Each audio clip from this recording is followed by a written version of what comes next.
News special presentation. Salute to the hometown heroes. I've never felt so physically and emotionally burdened in my life. Basically, I'm playing Russian roulette every time I go out there. Every time I shop, every time I come into a grocery store. We really don't know the people that are boarding, whether they are carrying the virus or not. They were on the front lines of the worst health crisis in our lifetime.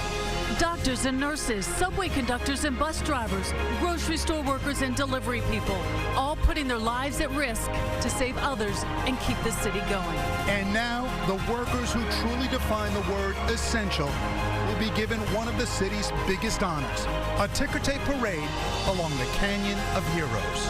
We are going to hold a parade to honor them, to thank them, to celebrate them. Just an acknowledgement of how hard we work. I'm just looking forward to going out, having a good time, celebrating with my colleagues from all across the city, every industry who kept this city running. Should just tell them thank you myself.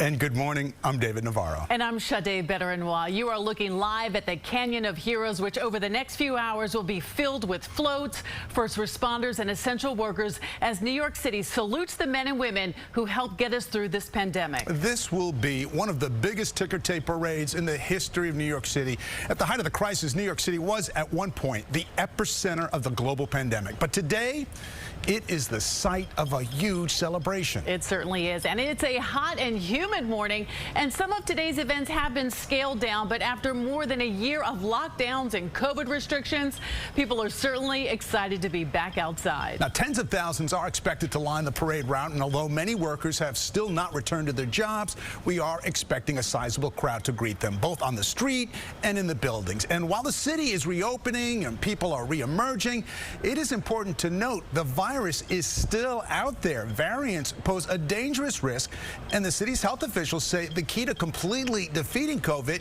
is through vaccines. Let's take a look at the current vaccination rates by borough. Manhattan and Queens have the highest number of adults with at least one dose, followed by Staten Island, Brooklyn, and the Bronx. And speaking of vaccines, the first person to get the vaccination in the United States was a nurse in Queens. Sandra Lindsay was named the Grand Marshal of this parade, and I spoke with her about that honor and her message to New Yorkers. You're going to hear more of that interview in just a few minutes. Yes, Sandra Lindsay's story, just one of many we'll share as the floats and marchers head north up the Canyon of Heroes. We'll have several reporters positioned along the route. We begin our coverage with Derek Walter live at the starting point. Derek. David, Sade, good morning to you. A very exciting and a very hot morning here in Lower Manhattan. I'll show you what's going on right now here at Battery Park as you hear that police band behind me. This actually just got underway. This parade is starting right now, and so we have police officers who are getting this underway. And as you can see right now, starting this parade is the NYPD band, and they are kicking things off here at Battery Park. So again, this starts here at Battery Park and then heads north up Broadway, up the Canyon of Heroes. A short parade, but certainly it's going to be a hot and humid one, and it's going to end this morning at City Hall. Obviously, we did have that large celebration at the end of this that was planned, but because it is so hot today, already in the 90s, they have now canceled that. So it looks like this is actually getting started on time. If you look down the street here, you can see that we have several floats.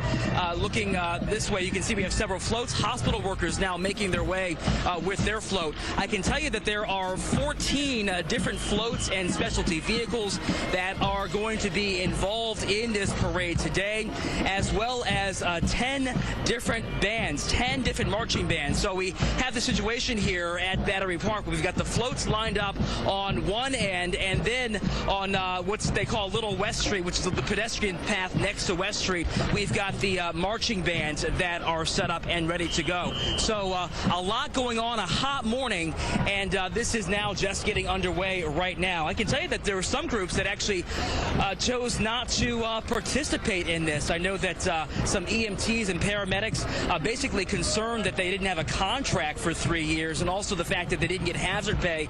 They've decided to boycott this. We also learned that the FDNY, one of their unions is actually saying that they're not going to be participating as well. So there is some controversy with some city employees who have some disagreements with the mayor and the mayor's office, but this is still a very large parade, very well attended. We know that they're expecting about 2,500 people to be participating in this today. As you saw, we had police, we've got hospital workers, healthcare workers, but also so many other people who were instrumental in getting New York through the last 15 or 16 months through this pandemic. And those include delivery workers as well, food service workers, journalists, teachers, childcare workers. So much going on. Right now, you're seeing another one of the marching bands that is getting ready and getting ready to start marching in this parade. Again, this starts here at Battery Park and heads about a mile up to City Hall. So certainly not a long walk at all, but it's just so hot here this morning that they are basically being cautious and canceling that ceremony at the end. So that is what's going on here at the start of the parade. A very exciting morning here at Battery Park. Let's send it back to you guys in the studio. Derek, thank you. We're watching some of the live pictures come in. I just saw Mayor de Blasio there on one of the floats, as well as the Grand Marshal, Sandra Lindsay. So it's such an exciting day for her. Are you anywhere near her? Have you had a chance to speak with her? Or what are people saying around you? You know, I was actually in the room back in December when that first vaccination took place. So that was a really exciting moment. I haven't seen her this morning, but that is my understanding. She's the Grand Marshal.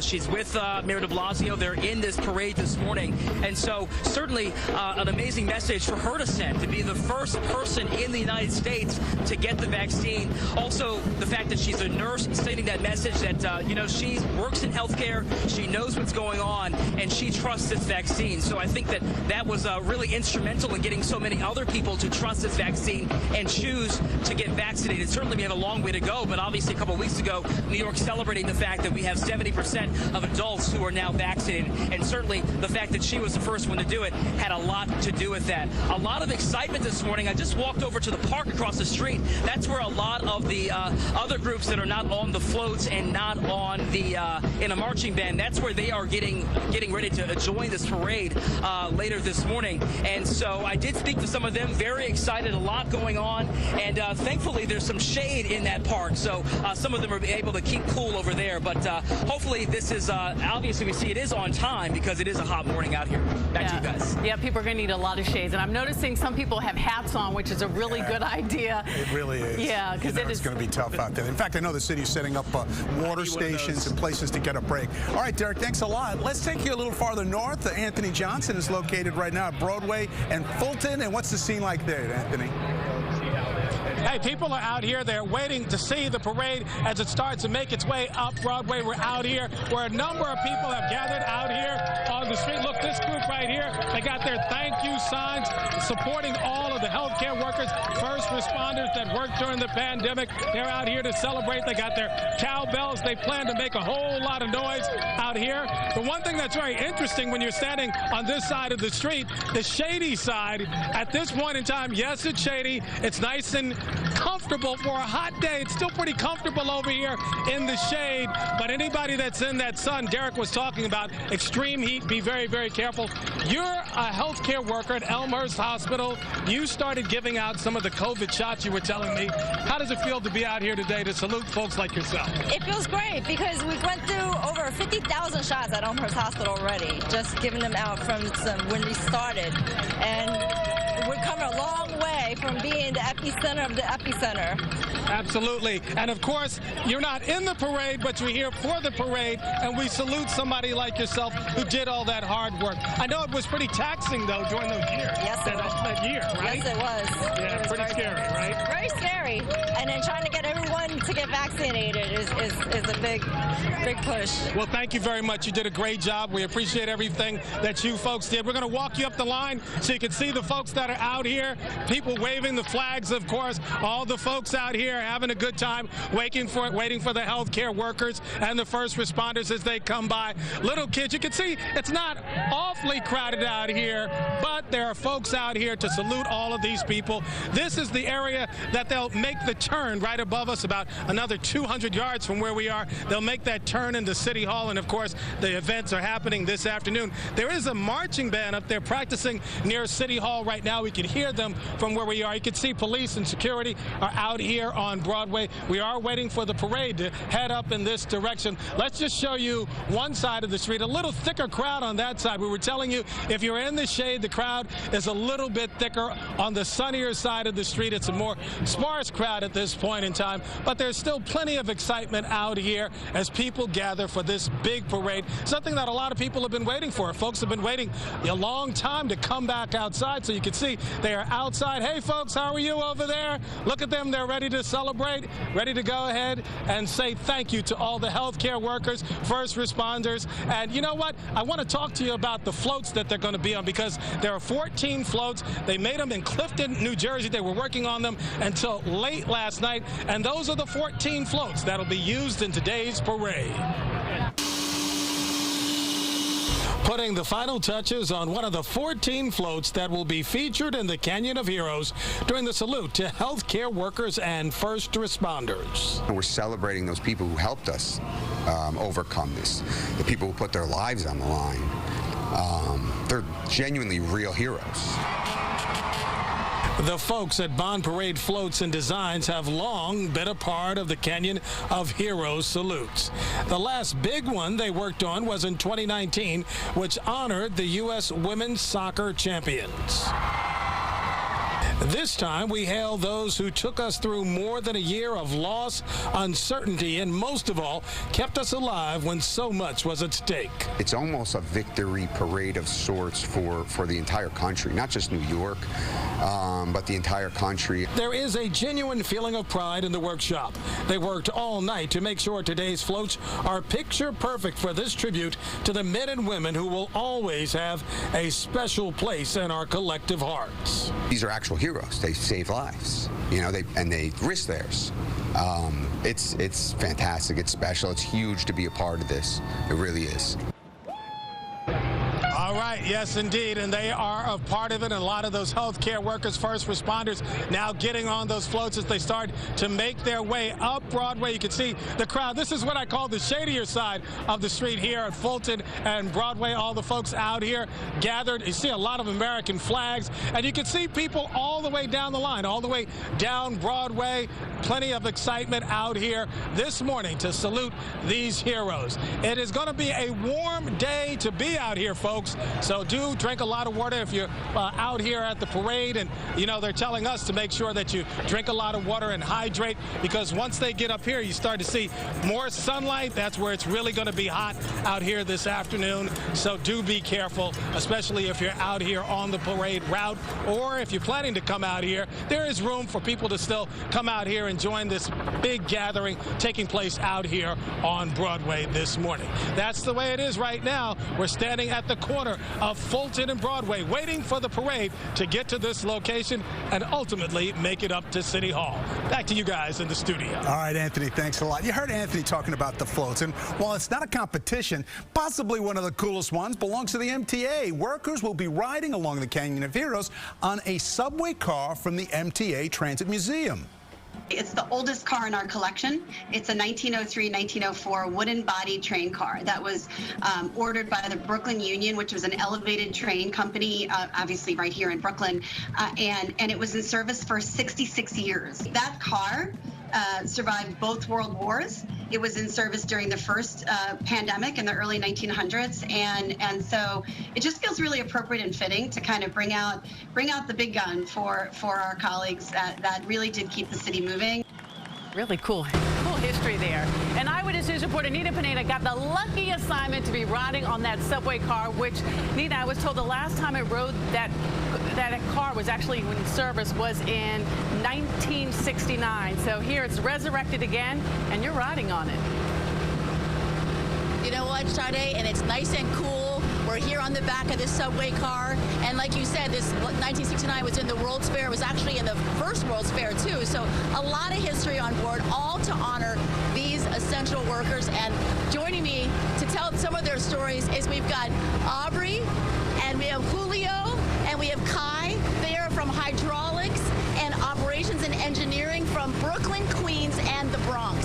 What is it like, Aubrey, to be riding down the Canyon of Heroes today? We are honored. All transit employees are honored to be here today and be thankful. Okay. And Julio, you said you couldn't miss a day. You had to keep these subway cars in shape. Yes, we had to keep New York going. We're getting the love back now. This is fantastic. Thank you, New York.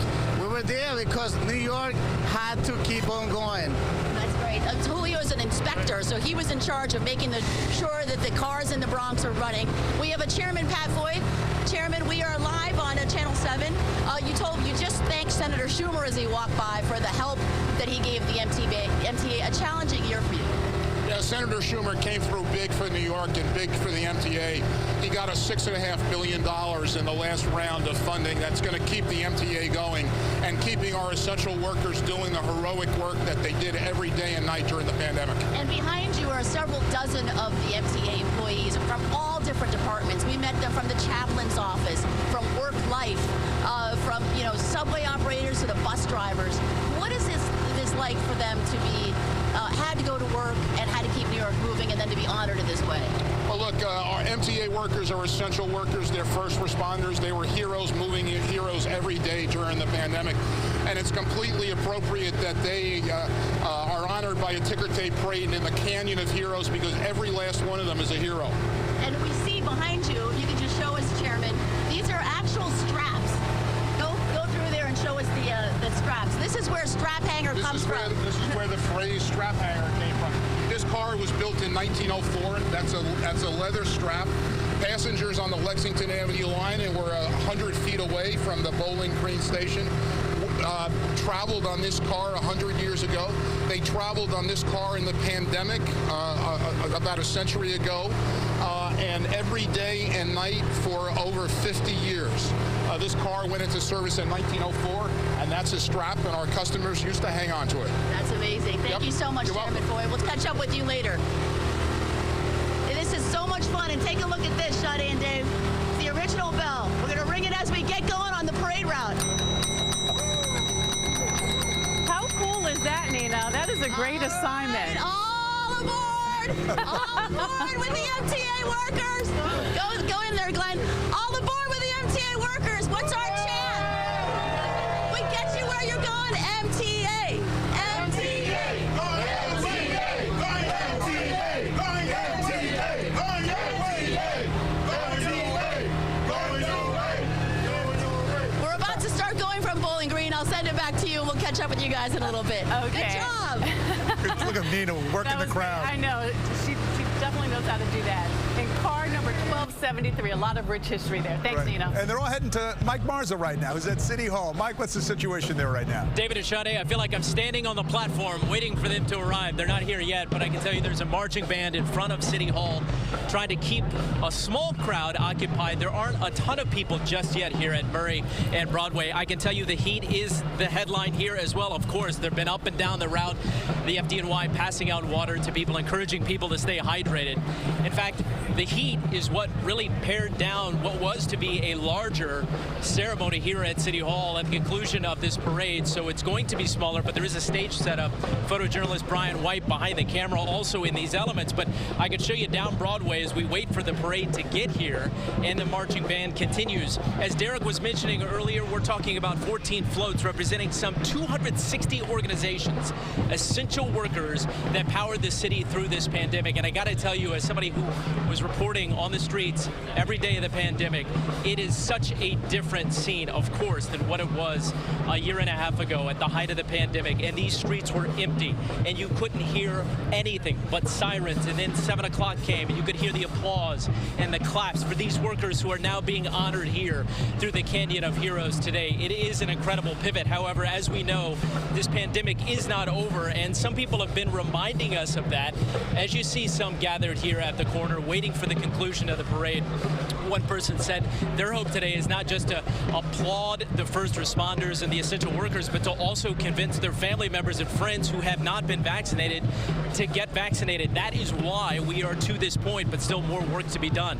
I mentioned not everybody is excited about this parade. Inherently, it is a day of celebration and an honor for these essential workers, but unions have asked their members to boycott. Some of the EMT, paramedics, and the firefighters union telling their members it is not good to come out here and celebrate what they say is not an end to this pandemic. There are still concerns of the Delta variant spreading.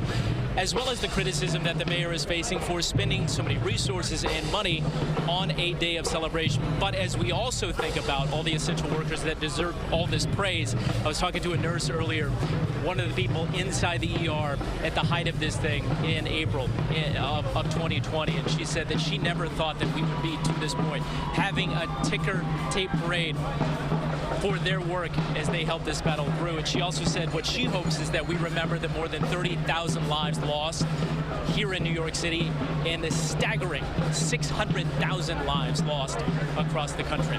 Let's bring in here as the music continues and the anticipation builds. I see some lights all the way down Broadway as the parade continues to march down the Canyon of Heroes. You know, the last time we had a parade like this was 2 years ago, and it seems like a lifetime ago. We were honoring the Women's World Cup champions, and now we are honoring the first responders and essential workers in a global pandemic that very much does continue. So we'll wait here.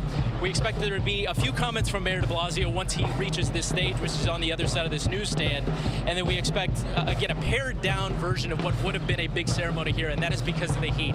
We're in the shade, but it feels like a sauna. And a lot of people are just saying, you know what, they still have to go through it today, but they want the parade to kind of speed up a little bit. We expect the ceremony here to be, again, shorter, but we'll be ready for it once it arrives. David and Sade. Okay, and we'll be sure to check back in with you so much. Now let's go to Stacey Sager, who's also along the parade route. And Stacey, we're seeing a look at live pictures right now, and we're seeing the Grand Marshal, Sandra Lindsay, and actually spoke to her within the hour, and she just said how excited she was to be here today and just so honored to be the Grand Marshal. So honored. Hey, Sandra! How you doing? How you doing? Are you feeling the joy today? You're feeling all the joy?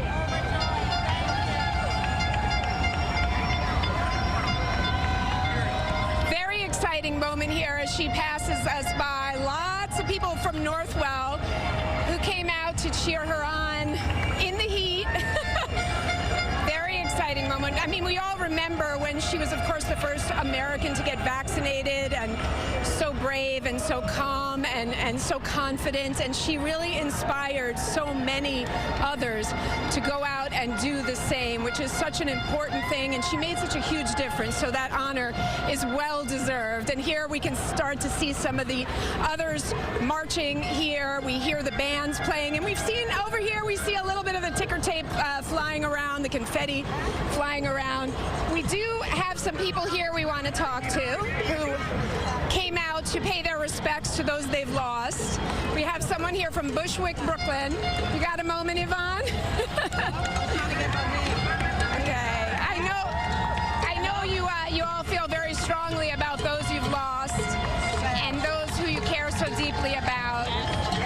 And I'm sure you know people as well. You work at ACS and you deal with the children and the effect the pandemic had on our children. And what stands out most to you about that? I would say more so just our resiliency and all of it, how we're able to still be here year-round and make sure that the work continues, because it's important.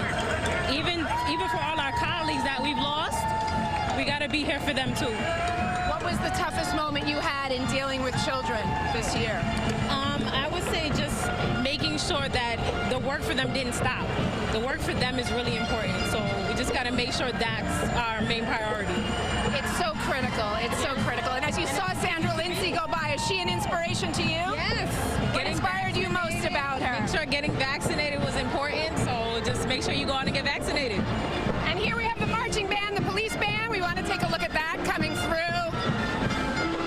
And we're starting to really see that confetti. A lot of people turning out now. Anyone else want to tell us why they're here today? Okay.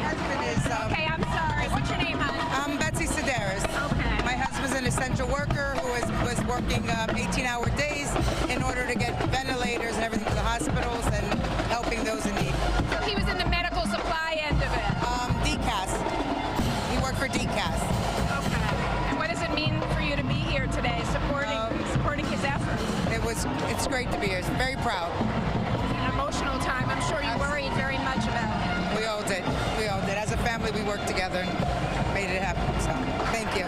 Thank you so much for taking time out. A lot of people out here today. We're just trying to stay with the flow of the parade, but it is a very special time out here. And here's a float, the hospital workers float. That's the second float after Sandra Lindsay.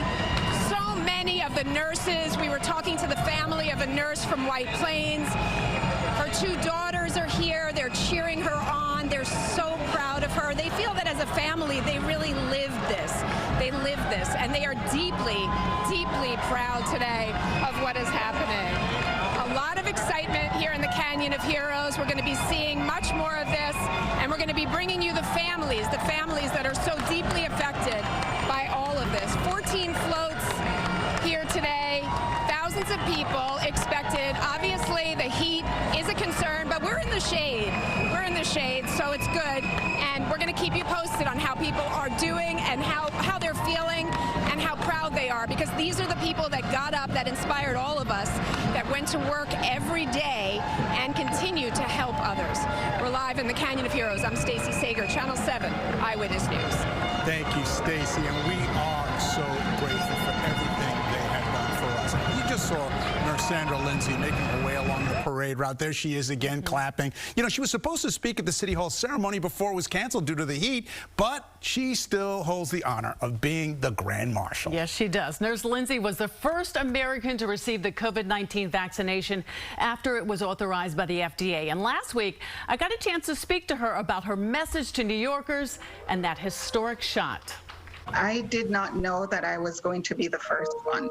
I knew that once I heard that the vaccine was in development, I was following the experts. I read every credible piece of information that I could on the development of the vaccine, and I knew that I wanted to take it because that's what we needed to get us out of the crisis that we were in. So when I got the opportunities to even get a vaccine, I was so elated. And I showed up an hour earlier than the site, and just pacing around waiting to get that shot in my arm. And when I finally did, it felt like a burden was just lifted off my shoulders. I felt so good. I just felt so hopeful. I felt like I was carrying around the weight of the world on my shoulders, and just getting that jab, everything felt good right after that. And in many ways, you were carrying the weight of the world, because a lot of people, they were nervous about, what is this vaccine? Is it effective? I'm not sure I want to take it, but to see you there taking that vaccination, I think that you were really a beacon of hope for so many. And I wanted to be, especially for communities of color who are skeptical about the effectiveness and the safety of the vaccine, considering, historical events and the speed at which the vaccine was developed. So I wanted to be that beacon of hope for them, so they know that the vaccine is safe and effective, and also to share my experiences that COVID-19 is real. And speaking of experiences, looking back, tell us, what has this whole year and a half been like for you? Well, I'm so honored to hold this place in history and to be able to have all these opportunities to just share my experience and continue to spread the word about why it's important for people to take the vaccine. It's been extremely busy, but very rewarding. And outside of the vaccine, because you are one of our heroes, you are a frontline worker, you have been dealing with so many COVID patients. Can you tell me about what this whole experience has been like for you? So it's an experience that has taught me a lot. It's taught me that I'm more, resilient than I think I am. I am very appreciative now more than ever for life, as I see how fragile life can be. I am just happy to be alive, as I went to work scared every day, and just grateful for the progress that we've made. You know, we've heard so many stories from nurses there who have been holding some patients' hands during the worst of hours, encouraging them, and sometimes you interceded for many families who couldn't be there in those final moments of their loved ones.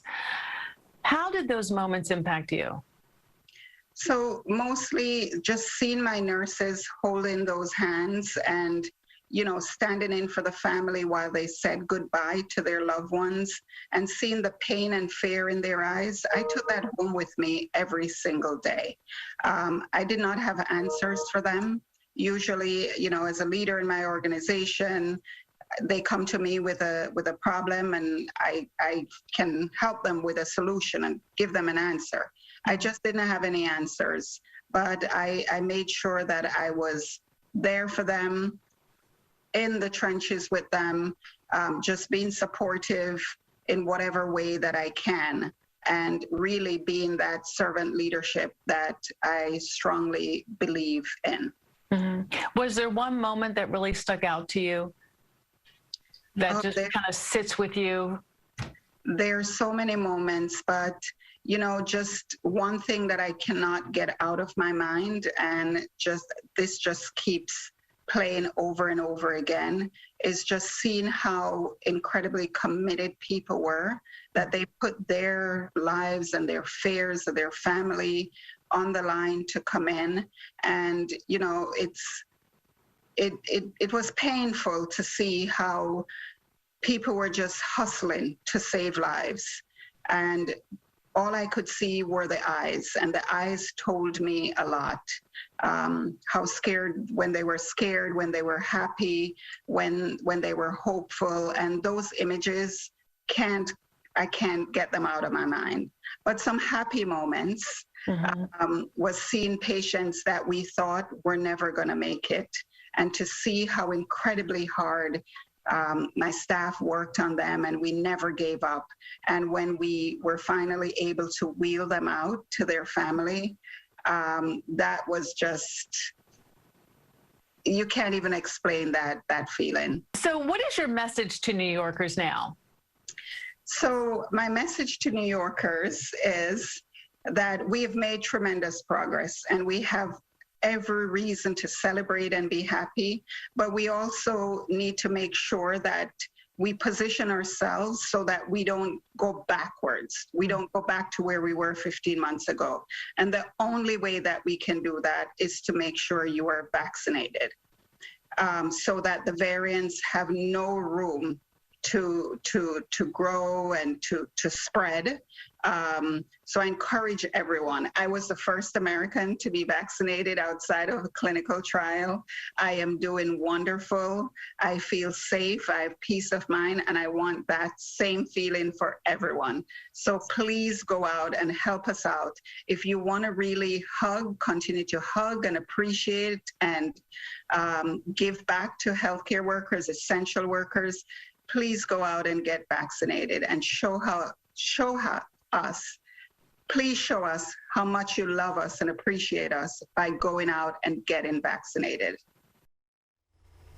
Isn't she great? Yeah. Just love her. Yeah. Just last week, Nurse Lindsay, who immigrated to New York from Jamaica, was given the so-called Outstanding American by Choice Award. President Biden also announced that the hospital scrubs, vaccination card, and badge that she wore on the day of her first dose will be displayed in the Smithsonian Museum. So. Wow. Isn't that great? You know, the word hero often overused, but clearly Sandra Lindsay is a genuine hero. Great interview.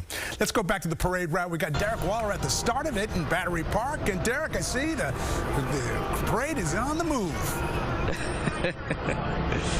It is on the move, albeit very slowly. This is not going very fast, and it is very hot out here. But yes, we are on the move right at the start here. So many different floats and bands lined up.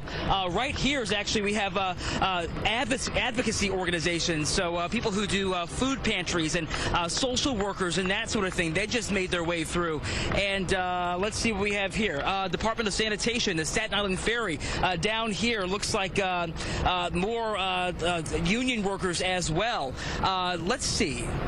Josh, can you pan back this way? Actually, I'll show you what's coming up next. So this is where it's actually starting. So we have a bunch of bands down the block there that are getting ready to go. Right here is the FDNY EMS Pipes and Drums. You can't see them, but down the block is the Big Apple Lesbian and Gay Big Apple Corps Marching Band.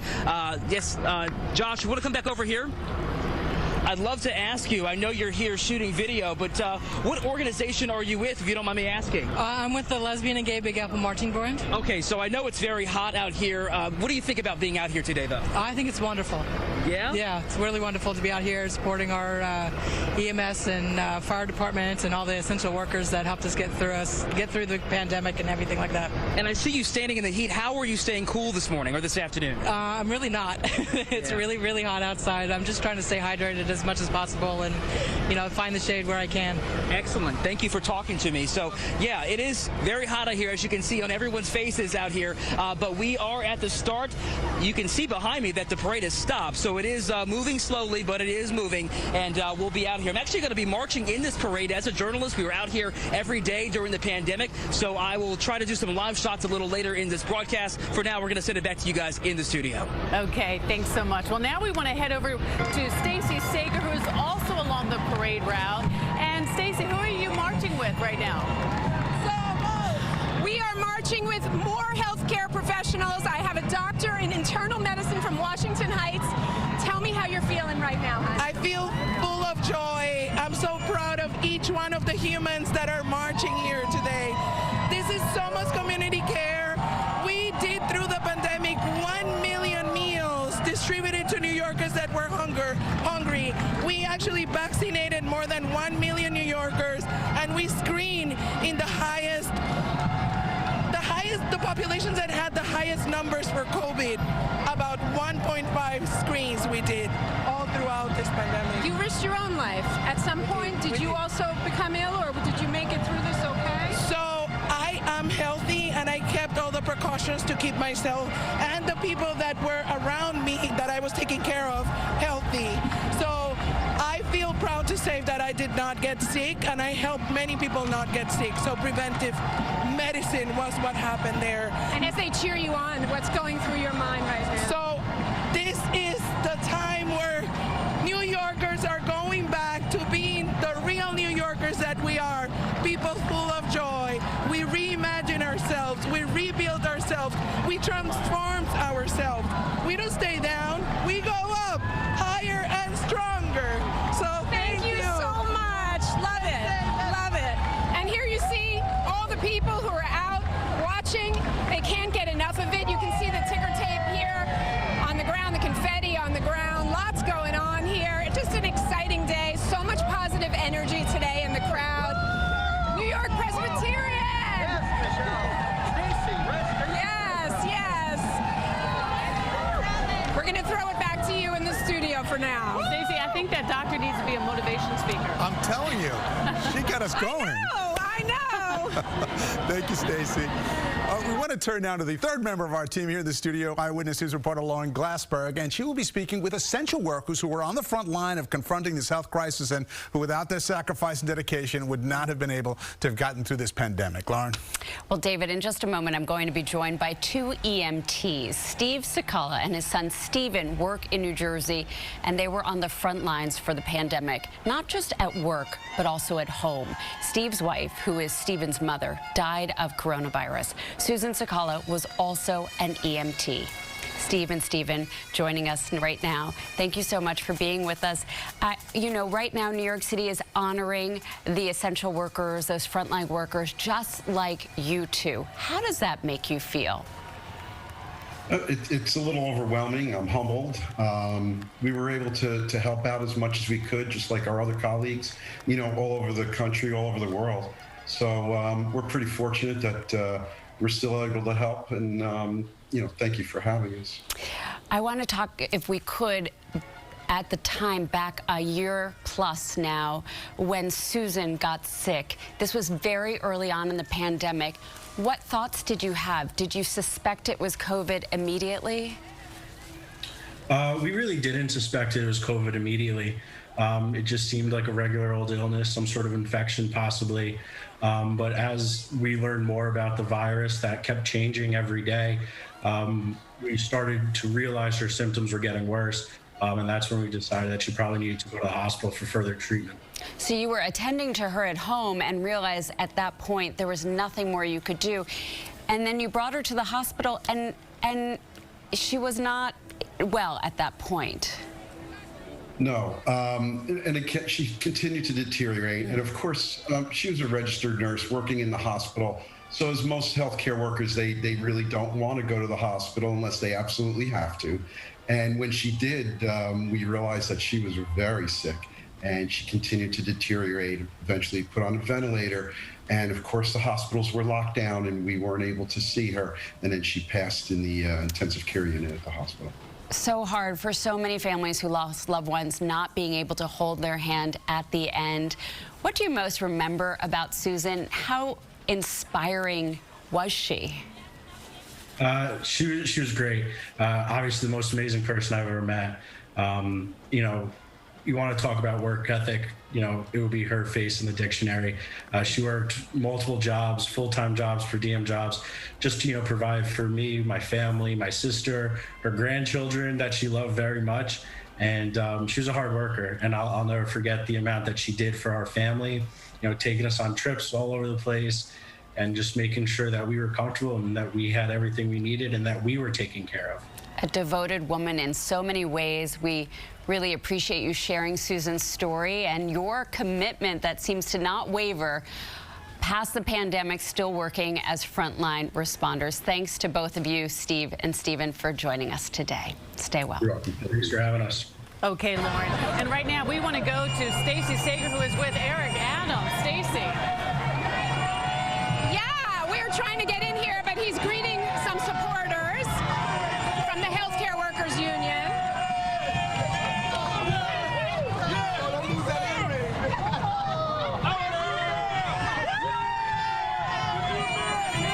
Bear with us. Right here. How are you feeling today? Can you tell us? Oh, really?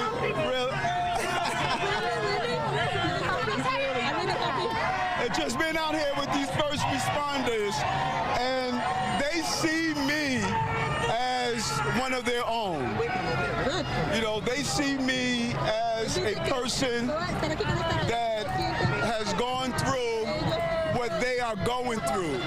And no one understands that better than me. This is such a perfect moment for just an everyday person. How does it feel to be the Democratic nominee today? Well, today is first responders. I'll have a lot of time to talk about being a nominee. Today is First Responders Day, and I want to focus on them. And what do you want to tell Democrats in the city who are honoring these people out here today? That we need to honor them with pay equity. We need to honor them with the right standard of living. We need to show them the respect they deserve. We learned that from COVID-19. And how about all the unions that didn't show up today, Mr. Adams? I respect the fact that they're concerned about how they're treated in this city. And it's imperative that we listen to what they are saying and give them the necessary support to do their job. Blame them for not showing up today? No, I do not. No, I do not. I do not blame them at all. I think that we could voice our concern in a peaceful manner. How you expected? Chief, how are you? I can see you're busy, so we'll say goodbye. Okay, good to see you. And congratulations. Eric Adams, the Democratic nominee for mayor, we were just wedging our way in there. He's busy greeting supporters, but you heard him. He said this day is more about the first responders. He does not blame the unions that didn't show up. Of course, the fire department, EMS, you know, they want more pay. They want better conditions. They've been working without a contract for 3 years. So he was just weighing in for the short time that he had, but mostly greeting supporters out here from the unions that are here. We'll keep you updated on the developments. Back to you. Thank you, Stacey. Certainly an exciting day for him. Yeah. You know, winning the Democratic primary, the former police captain winning by a slim margin, a little bit more than 8,400 votes. And Catherine Garcia just conceded this morning. So we're sure we're going to check back in with them along the parade route, but an exciting day for them. Coming up, we're going to check back in also with our team of reporters all along the parade route. But before we go to break, Department of Sanitation worker Roy Tominia tells us what it means to march in today's parade. all of us, I think, take pride in ultimately in what we do and provide a service. So to have the city want to just say thank you means a lot. We have crews of people getting ready to clean up after the parade. So possibly after I'm done marching the parade, I probably will have to help clean up the parade. So, it's a 24-hour job, and, people may not see it all the time, but we're always doing it. We're always on top of something. And our special coverage of the Salute to the Hometown Heroes Parade continues right after this quick break. There's no stopping New York. Not today, not tomorrow, not ever. Here, we think bigger. We live louder. We create greater. There's no stopping us from building a stronger, healthier, fairer future for everyone. Because we're New Yorkers. And there's no stopping New York. They've been taking action to protect our families. We knew we had to do the same for them.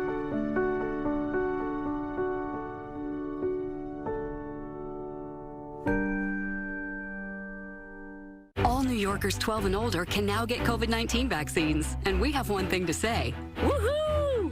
It's your turn. Get vaccinated today. Visit nyc.gov/vaccine finder or call 877-VAX4NYC. Expected is not feeling the love from your bank. Hi, yeah, I'm calling about my credit card rewards. I'm sorry, those rewards are not for you. Wait, what? Thank you. That's not nice. Unexpected is a bank that gives you double the love. With my new TD Double Up credit card, I really get double cash back. You do. Wow. You guys, love me. We actually do. I love you too. Wow, never said that fast before. Introducing the TD Double Up credit card. Earn up to 2% cash back. TD Bank, unexpectedly human. They're putting you two in charge. You're kidding. It's laughter we're after. You're no longer hiring scarers? Scarers are out. Jokesters are in. Report to MIFT. What exactly is MIFT? Now you've done it. The Monsters, Inc. facilities team. MIFT. If a machine needs maintenance, we maintain it. Now. Nobody saw nothing. Well, Nobody saw nothing. Monsters at Work, now streaming on Disney+. Welcome back to our special coverage of the Salute to the Hometown Heroes Parade in honor of essential workers and the sacrifices they made for us all during the pandemic. Organizers believe this would be one of the largest ticker tape parades in the city's history. In fact, this is the 125th ticker tape parade with 14 different floats representing 260 groups of essential workers. And right now, we want to go to Nina Pineda, who's along the parade route. She is actually in car 1273. We saw so much rich history before. Nina, are you still on that car? We are here. We are actually the second to the last float. So we're still in position here at Bowling Green, right off Battery Park, getting ready to move because this train, this 118-year-old train, is actually on a flatbed truck and will be rolling up the Canyon of Heroes. And rolling right along with me is Alicia Glover. She is, of course, an essential worker that was nominated by her manager to be on board the vintage car from 1903. And Alicia, you work in console dispatch. And you and your colleague here said you were in charge of keeping the trains running. That's no small task in a pandemic. Yes. When it's service, we have an emergency, we're there to expedite that the service is still moving. Okay. And you actually said you did it without a reduced staff. You just had to move people around. So your workers came to work every day. Yes, we did as much as we could. I mean, we dealt with a lot of co-workers being sick, and we came to work. And what's it like to be honored in this parade? This is a great experience. It is a great experience. We did have the pandemic, and at work we did social distancing, and we were able to keep everyone still working and being able to serve the public. And Alicia, you used to be a train operator in Brooklyn, right? Throughout the city. Throughout the city. Yeah. And also, this gentleman is Robert Kelly. He's the vice president of stations. And Robert was telling me his job was to make sure the stations were clean cleaned and maintained. And dealing with the virus, we had no idea how it was spreading or how to clean it up. That must have been no small task, Mr. Kelly. No, absolutely, absolutely. And first, I just want to give thanks to the courageous TW Local 100 members that came out every day, worked against all adversity, challenges, as you can only imagine. They're the true heroes, the cleaners, station agents, and thousands of people of TW Local 100. And people, I mean, getting on public transportation was essential to keep the city running. Yes. But people are also afraid, of course, touching stuff, breathing and stuff. So you were learning along with the rest of the world about how to keep things clean. Well, absolutely, absolutely. And most importantly, we must be mindful that a lot of other titles and all have 1 week on, 1 week off. And in Stations Department, we wasn't privileged to that because we was pretty essential to have to get it done every day, day in and day out. So cleaning the system was paramount. It took precedence over all. And I can't say enough once again about the TW Local 100 members that actually performed at a high level of, consistency on a daily basis. Oh my gosh, what a monumental task. Keeping the trains and the subway cars and the buses clean. I mean, these are the people that are being honored up the Canyon of Heroes, and we're getting ready to roll. Are we ready to roll, right? Yes. We're going your way. So just stand by here, and I'm going to have Glenn swing around and show you. Aaron, just back up there a little bit. I'm going to show you some of the people that are on board. We met folks that are with the chaplain's office. They're with Work Life. They're with dispatch. They're the bus drivers. They're your subway operators, and you're going our way, right? Yes. Going your way. MTA, going your way. MTA, going your way. MTA, going your way. But we're not going anywhere right now because they saved the best for last. But at least we're cool, right, folks? And really, these are the heroes, moving heroes, as Pat Foy, the chairman, said. They were the heroes, moving heroes, and they so deserve this, and they're so looking forward to rolling up the canyon. And we'll be live with them the whole way up, and we'll be also on our social media accounts. So we'll check in with you guys a little bit later. David and Sade? Nina, I got to give a special shout out to my cousin, Dennis Navarro, who's a train operator for the subway system. Went in every day, in and out, made sure to keep this city running, just like everyone else on that train right there. Yeah, we thank Dennis, that's wonderful. David Navarro, Dennis, his brother is a train operator and went to work every day, just like you guys. Yeah. MTA, MTA. Yeah, Nina. MTA. Yeah, Nina. MTA. Yes. It doesn't take much to get it going. I'm excited. I just remember us doing so many stories at night where those workers were out there cleaning those subways so people, those essential workers, could get to their jobs, and many of them were afraid themselves. So we thank them. We thank them today. All right. Thanks a lot, Nina. Sade and David, thank you. You were afraid, but you went to work anyway. Exactly. Thanks, exactly. guys. We do thank them. We do thank them. And of course, they are all heading to the final destination, which is at City Hall, and that's where we join Mike Marza to get an update from there. Hey, Mike. Hey guys, this has really turned into a party here at the conclusion of this parade, and we actually have ticker tape that's been coming out of the windows here along Broadway in the Canyon of Heroes. There's a loudspeaker with music pumping and people cheering, honks from horns. I want to bring in Denicia, one of the health aides, and you were describing to me sort of this is an emotional experience for you marching down the Canyon of Heroes. What has today been like for you? Today been like we have done a great job throughout the struggle of the pandemic. I personally had to take the train like back and forth from Manhattan to Brooklyn. And I said, I think we did a good job as New Yorkers with the pandemic, with the vaccine, to get it up to 70%. And now I just want to celebrate today. And when you see the ticker tape and you hear the applause for you and for your fellows essential workers, what goes through your mind when you then compare that to where we were in October or even before that in April of 2020? Yeah, it's been a joy and a pleasure to be in this midst, to celebrate it. You enjoy your day and everything that comes along with it. Thank you for what you've done. Thank you, Denicia. Take care. So as you can see, more floats moving by, 14 floats, about 10 different utility vehicles, and some 260 organizations represented. And so now we have, really honestly, the celebration, and this is the crescendo of that celebration here. If we can come out here, photojournalist Brian White braving these elements here.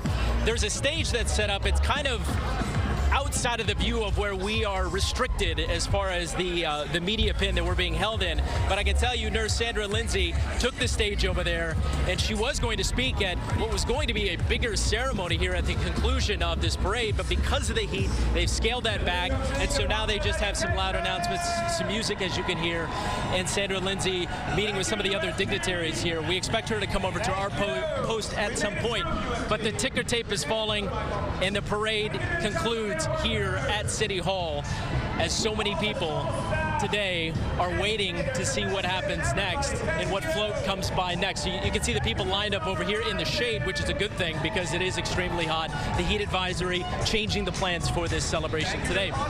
But we also saw some kids. If we swing around here, I don't know if you can see that, the little Met fan right there at the corner of Murray and Broadway watching all of this. And I don't know about you, but throughout every neighborhood that I've been in throughout this whole pandemic, one of the most striking scenes were the signs, the homemade signs, many of them made by children.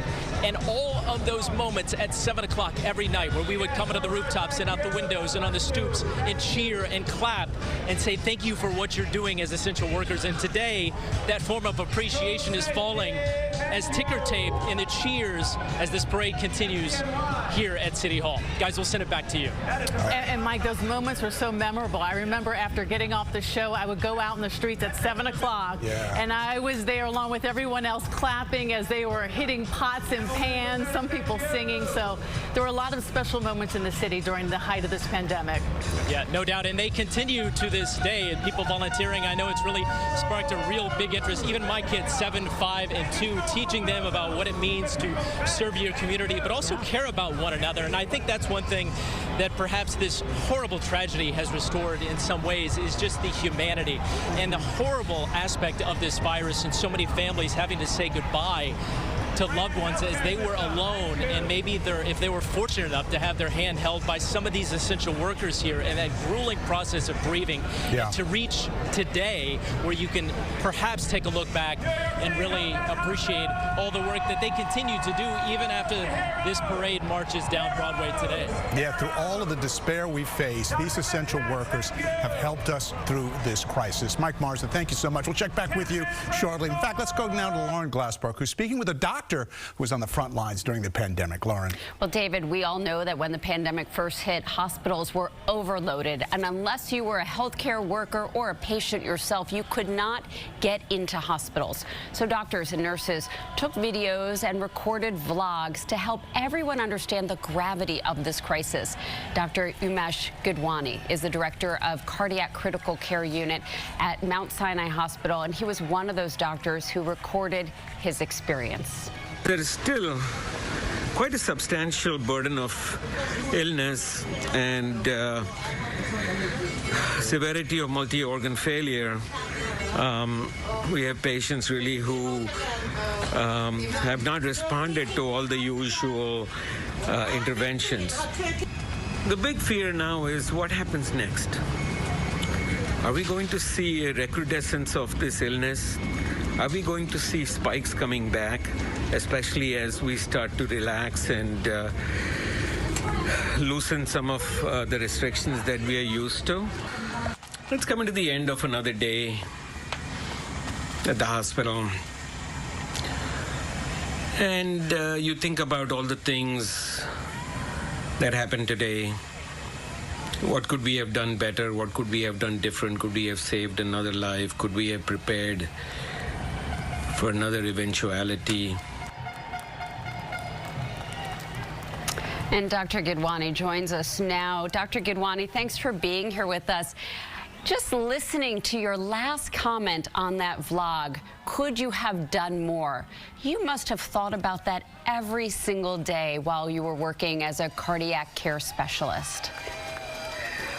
Thank you for having us, Lauren. You know, that's such a great question because at that time, we gave up all our subspecialties. We were all ICU doctors, we were all COVID doctors, and we were at the front lines.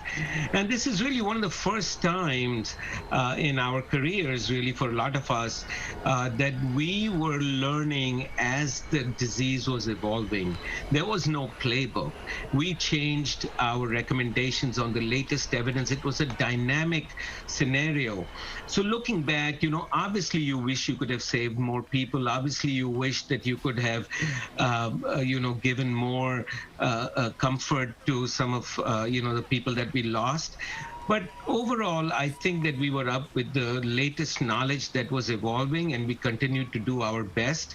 And it was more than just the technology and the medications, but really the human connection of being there with the patient when they are by themselves and they're suffering alone.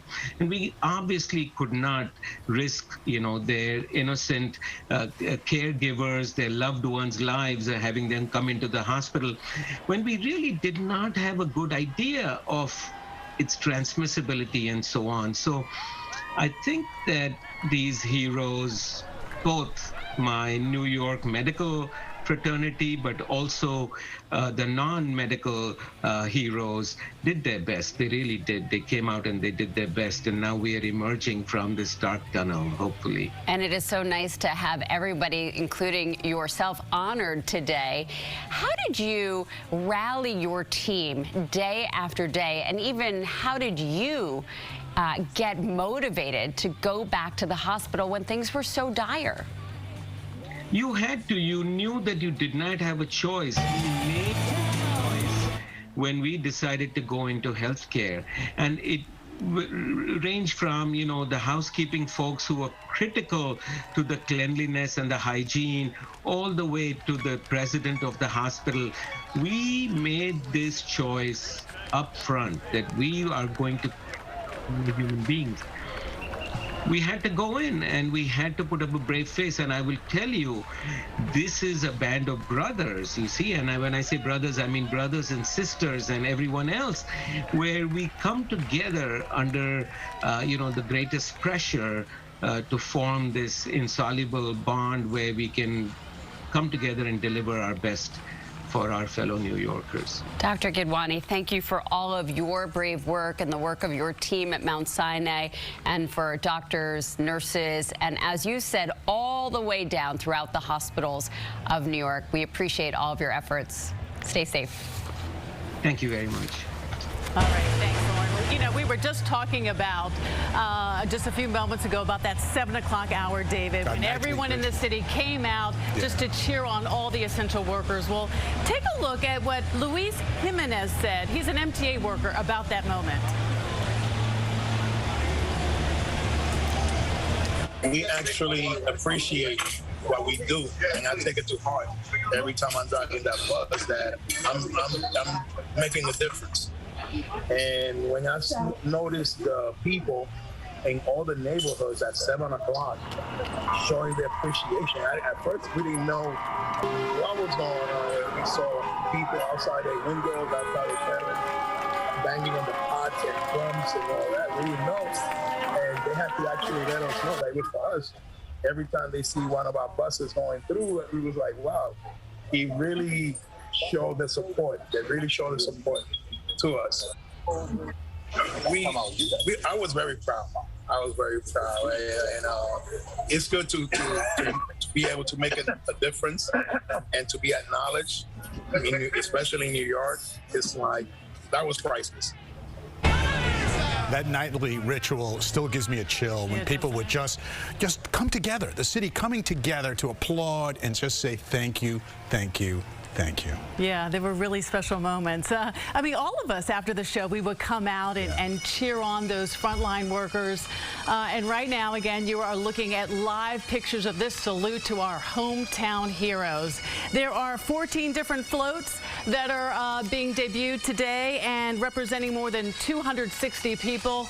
We've got so many different workers who are here today, but all of this is just to say thank you, thank you, thank you. And never forget, this city City lost more than 33,000 New Yorkers to COVID-19 since the pandemic started. The number of deaths varied, of course, from region and county, but it was such a devastating impact on this city.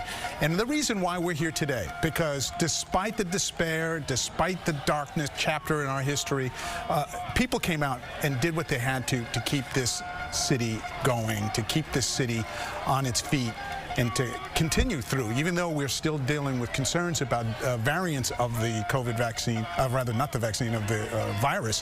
We're still concerned about that. We're still at a place now where many of the restrictions are being lifted, and many of us can see the light at the end of the tunnel. Yeah, certainly. And a beacon in all of this has certainly been Sandra Lindsay. You know, she was the very first person in the United States to receive the vaccine outside of COVID trials, and she is being featured here today as the Grand Marshal and gives us such great hope in that moment. And even today, reminding everyone, again, you have to get vaccinated, certainly with this D variant that we've all been talking about. Right now, we want to go back along the parade route to Anthony Johnson, who is out there in the thick of it. Anthony, who's around you right now?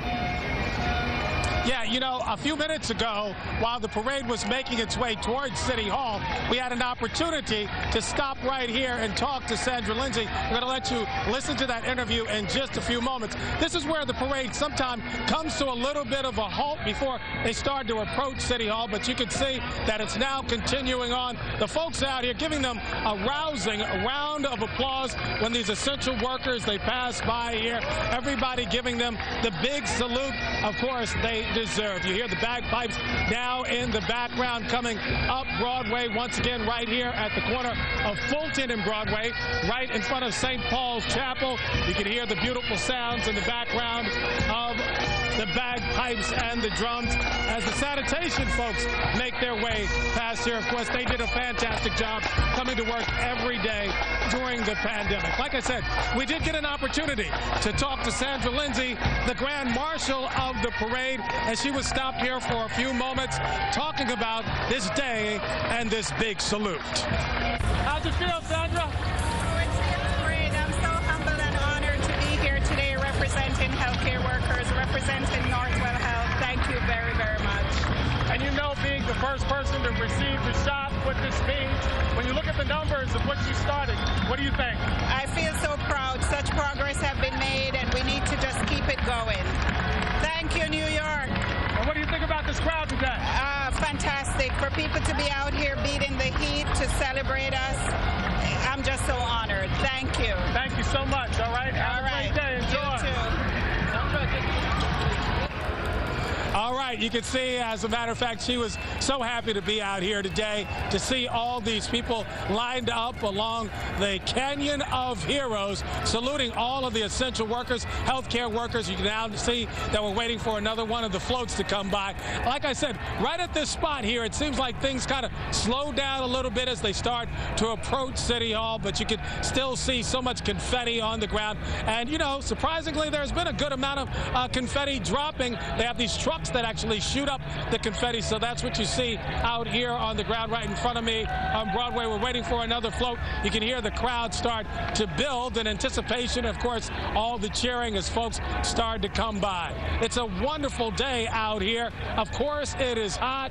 One side of the street is a little bit more shaded than the other side of the street, but the crowd has continued to grow out here on Broadway. So many folks, of course, just so happy that we're here. And as I told you about that confetti shooting out, that's what it looks like, folks, and you're going to see it as it continues to come down once again as they can salute to healthcare workers. Let me get a little bit of this confetti. How about that? I got to get caught in it. It's like a snowstorm, but a confetti snowstorm. Look at this. Isn't it beautiful out here on Broadway? What a celebration to all of these folks that have done so much for us in the last 16 months or so. All right, we're going to stay out of the way. Thank you very much. We're going to let them get by safe, right Anthony. there. Hey, we're going to, you know what? Let me get out of the way and truck to one of the floats. You know, I want to tell you one thing. Now, they got 14 floats, but they made sure that they hooked them up to trucks that represent all the essential services out here in New York. Hey, folks, how are you? Thank you very much for everything that you did. Congratulations. Thank you. Once again, thank you to all of our essential workers out here today on Broadway. David and Sade, back to you guys. All right, Anthony. Thanks a lot. Thanks a lot. Well, our special coverage of the Salute to Hometown Hero Parade continues, and we'll be joined by Dr. Jen Ashton. We'll be right back. Salute to the Hometown Heroes on ABC 7 is sponsored by No Stopping New York and by TD Bank, America's most convenient bank. There's no stopping New York. Not today, not tomorrow, not ever. Here, we think bigger. We live louder. We create greater. There's no stopping us from building a stronger, healthier, fairer future for everyone. Because we're New Yorkers. And there's no stopping New York. Expected is not feeling the love from your bank. Hi, yeah, I'm calling about my credit card rewards. I'm sorry, those rewards are not for you. Wait, what? Thank you. That's not nice. Unexpected is a bank that gives you double the love. With my new TD Double Up credit card, I really get double cash back. You do? Wow. You guys, love me. We actually do. I love you too. Wow. Never said that fast before. Introducing the TD Double Up credit card. Earn up to 2% cash back. TD Bank, unexpectedly human. All New Yorkers 12 and older can now get COVID-19 vaccines. And we have one thing to say. Woohoo! It's your turn. Get vaccinated today. Visit nyc.gov/vaccine finder or call 877-VAX4NYC. COVID-19 vaccines are now available to all New Yorkers 12 and older. Help us get one shot closer to a COVID-free NYC. Get vaccinated today. Visit nyc.gov/vaccine finder or call 877-VAX4NYC. Wow, I can't believe I'm actually here.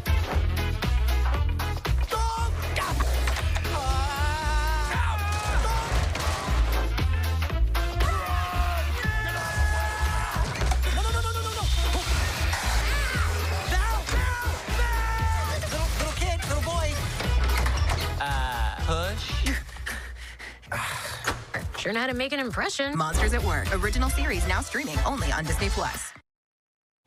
And welcome back to our live coverage celebrating the frontline workers who helped us get through this pandemic with the Hometown Heroes Parade. And right now we want to go to one of our reporters, Derek Waller, who's along the parade route. But Derek, you are actually not you're not there to really look at the parade and talk with people. You're actually there to be a part of it and represent media, to represent journalists, because we were considered essential workers during this pandemic. That's right, Sade. We are in the parade right now, and we're standing with the communications and delivery workers, and that's basically the group that they put me with today, marching with the parade. We just started marching. Behind me, you can see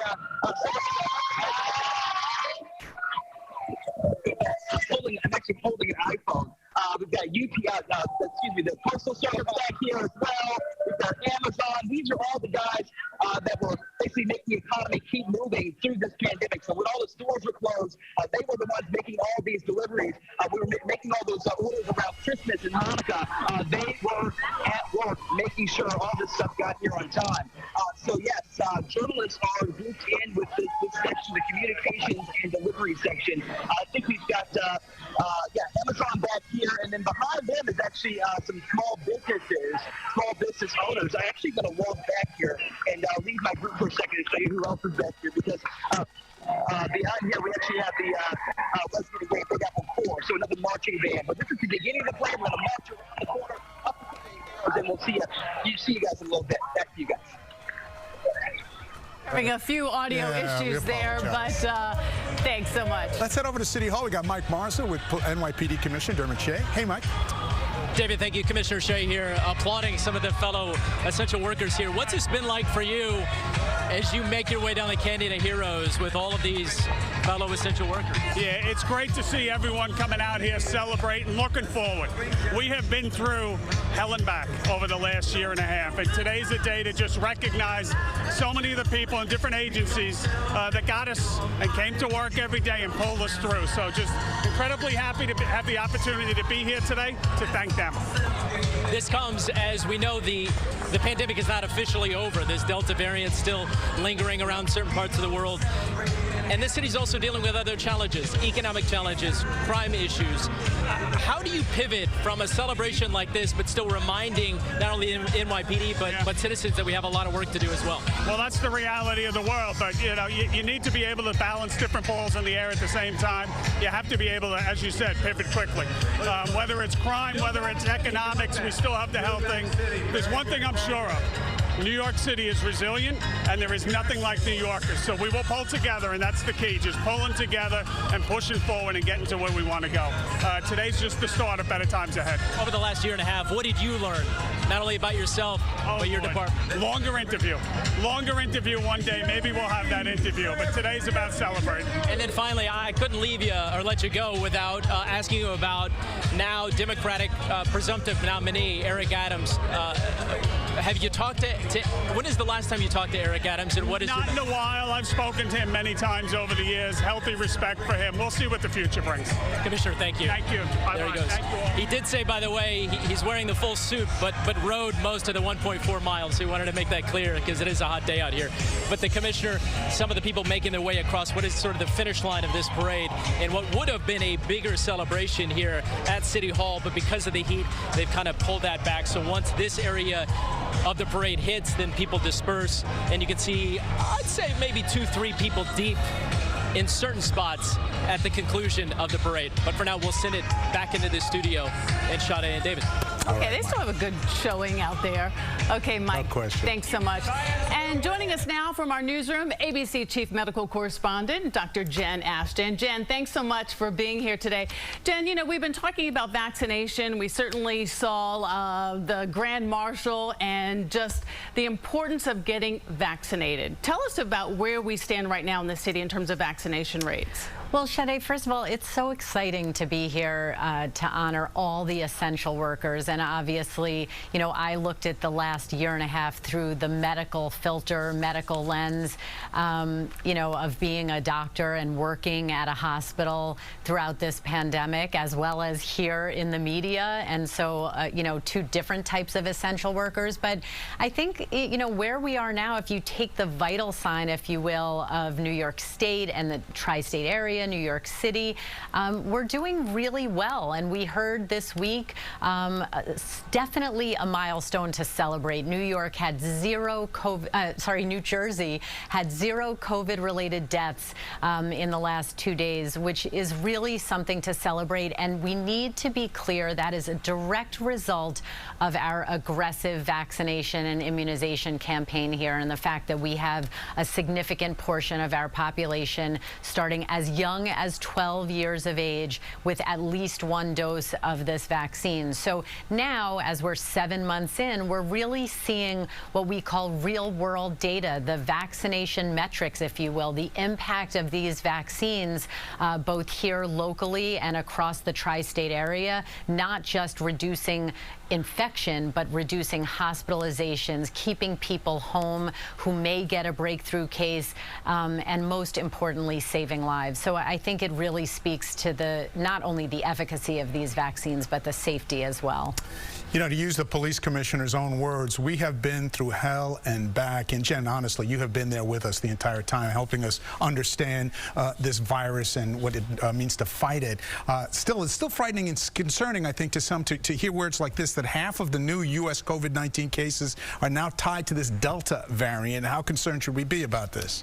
Well, we need to be concerned about it. We have estimates that the Delta variant is anywhere from 40 to 60% more transmissible, and early data suggests that it may also produce more severe clinical disease.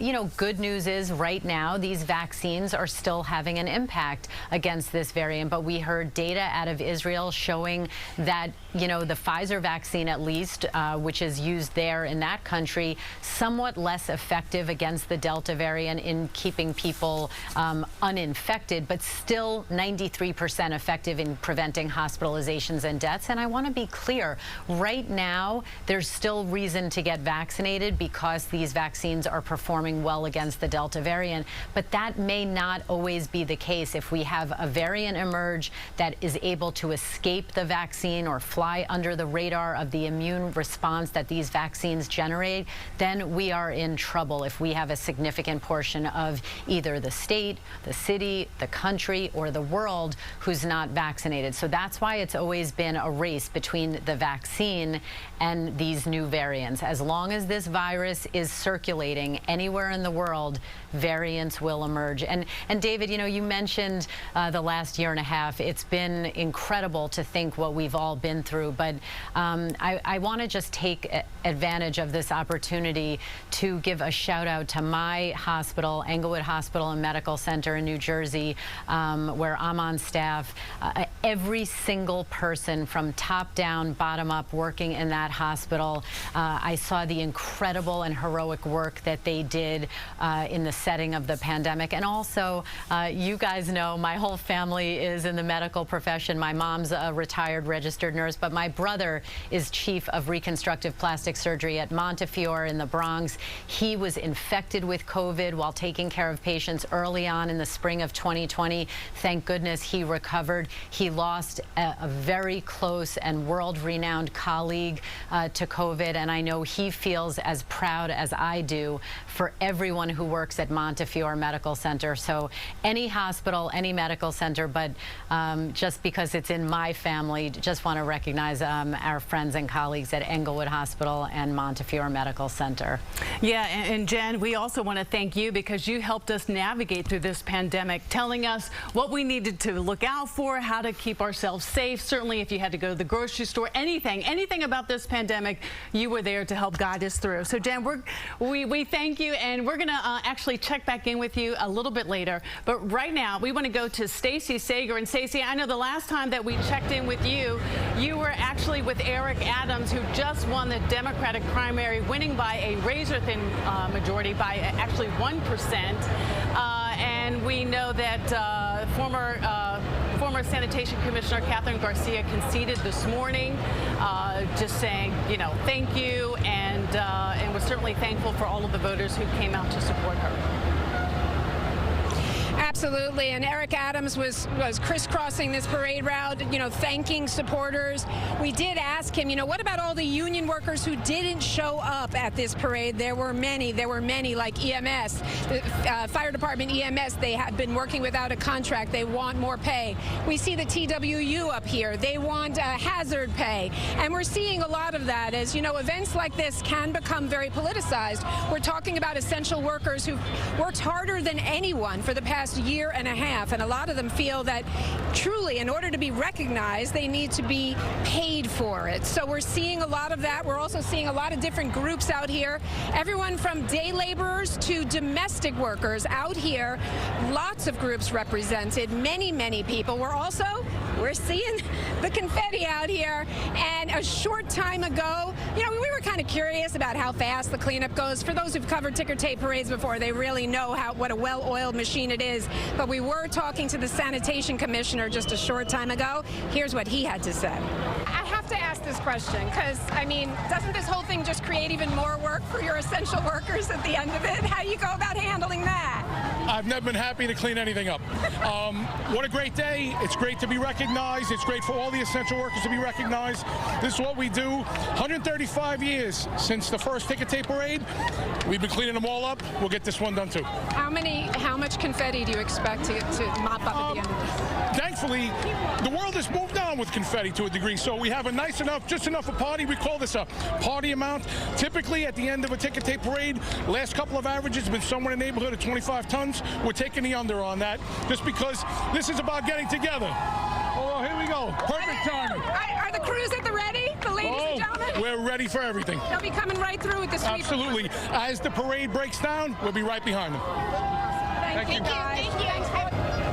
Yeah, they'll be right behind them. In fact, we saw those street sweeper trucks. I don't know if you can see them over on Cedar Street back there. You can see the street sweeper trucks. They are at the ready. They will just come right through here when this thing ends. But you heard what he said. He said in past parades it would be more like 25 tons of confetti.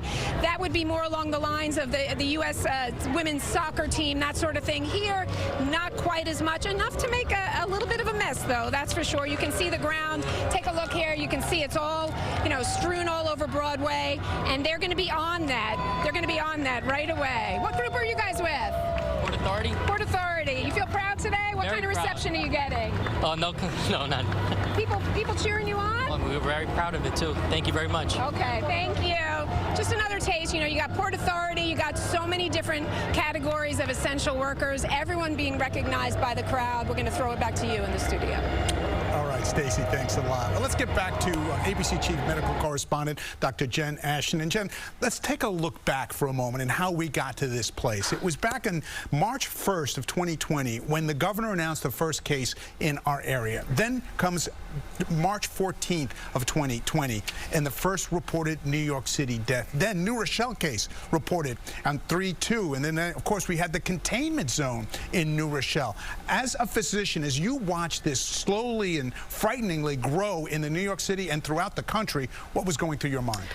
Well, David, we have really a ringside seat for all of this in the media and in the press, and oftentimes we'll get advance notice, minutes to, in some cases, hours before we then inform the country or the general public of something. So I was not only watching this through the lens of a practicing physician, and as I said, my brother, Dr. Evan Garfine, who's here in the Bronx, working at Montefiore, and he was seeing it, and I was speaking to my friends up at Columbia Presbyterian who were seeing it. But then we were also hearing what we were getting from the CDC, from the White House, from other parts of the world. I was speaking with Dr. Anthony Fauci on a regular basis, either texting or communicating via cell phone.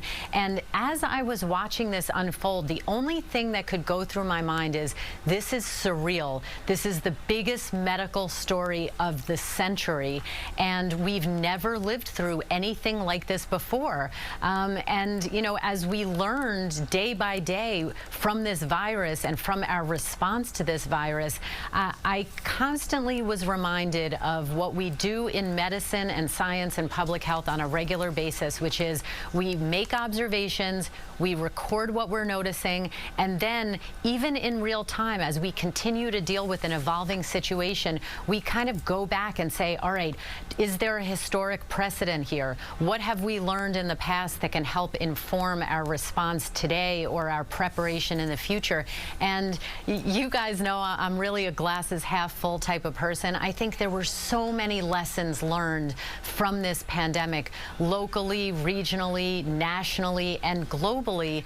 Things we did well, things we need to do better when there is another pandemic. And if you speak to emerging infectious disease specialists, it's not a matter of if, maybe, hopefully we won't see it in our lifetime, but really a matter of when. And I think that there's a lot that we have learned during this process, and things that we didn't even know we were capable of. I so deeply believe in the resilience of the human spirit.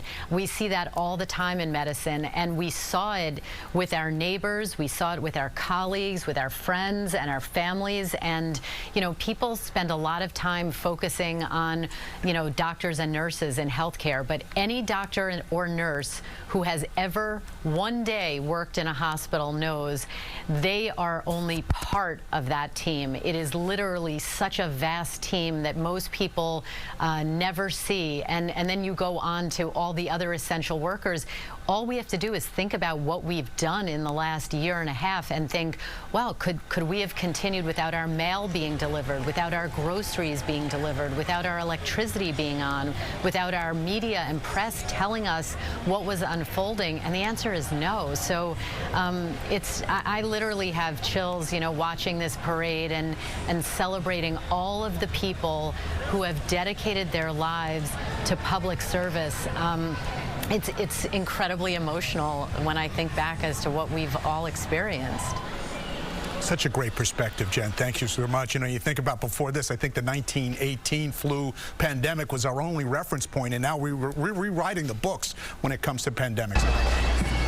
Yeah, we definitely have, for sure. You know, and I have to say, I have to give a shout out to my mother, who's a retired registered nurse. You know, she raised me saying that we are public servants in medicine, but so are our first responders, so are all the people who are being honored today. And we wouldn't be here if it weren't for the collective effort. And I do believe that what we've seen, you know, really does present an opportunity to improve on what we need to improve on, and also to recognize and leverage the things that we do very, very well. And, you know, in medicine, we took an oath to take care of people, even if it endangers our lives. Our first responders do the same thing.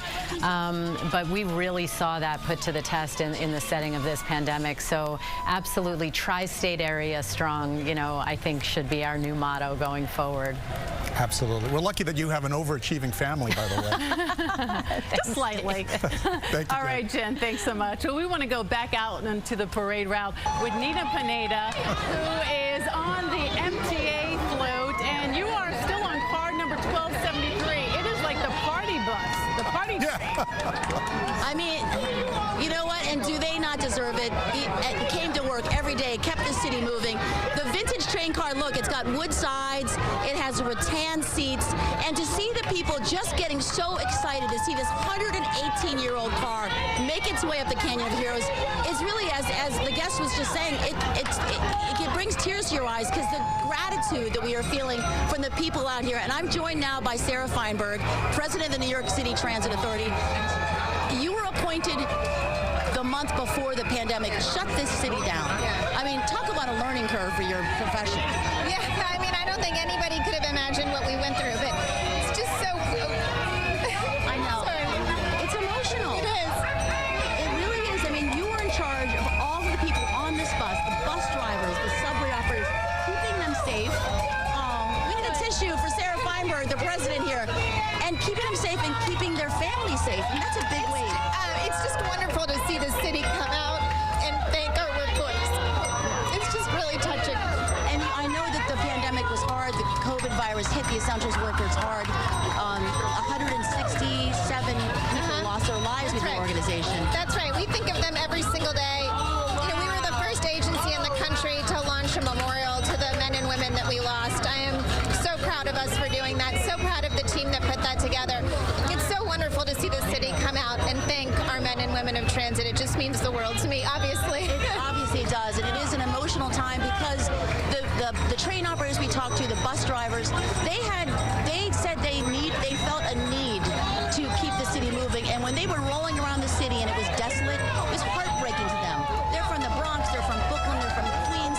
The longevity of their careers on this bus, oh my, 39 years, 25 years. There are folks on this bus with 40 years of experience, 38 years, 33, 28, 22, 20. I mean, the men and women on this bus have served the city through thick and thin for so long. And, you know, in many ways, the last year and a half was just them showing up to work, again, just like they always have. But they carried the city on their back for the last year and a half, and we're so grateful.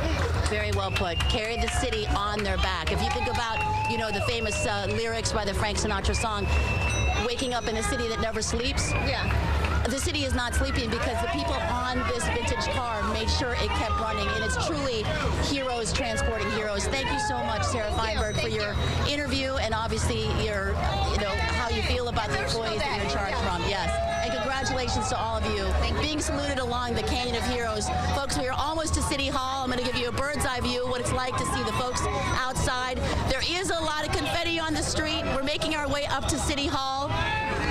Hey guys, how are you? It is really just emotional and heartbreaking and heartwarming, really, to see people cheer the MTA workers that we're with today. We're live aboard the 118-year-old subway car along the Canyon of Heroes. I'm Nina Pineda, Channel 7 Eyewitness News. I'll send it back to you. And Nina, we want to stick with you for a moment. You know, we just saw Sarah Feinberg just getting emotional and, you know, so understandable. They have gone through so much. But what is it like like for you being there on that float, and you were also an essential worker? What does this moment mean to you? No, we're live. We're live. You know what? It means a lot because, and my cameraman who's shooting the ladies here cheering right now, Glenn rode the bus every day from the east side.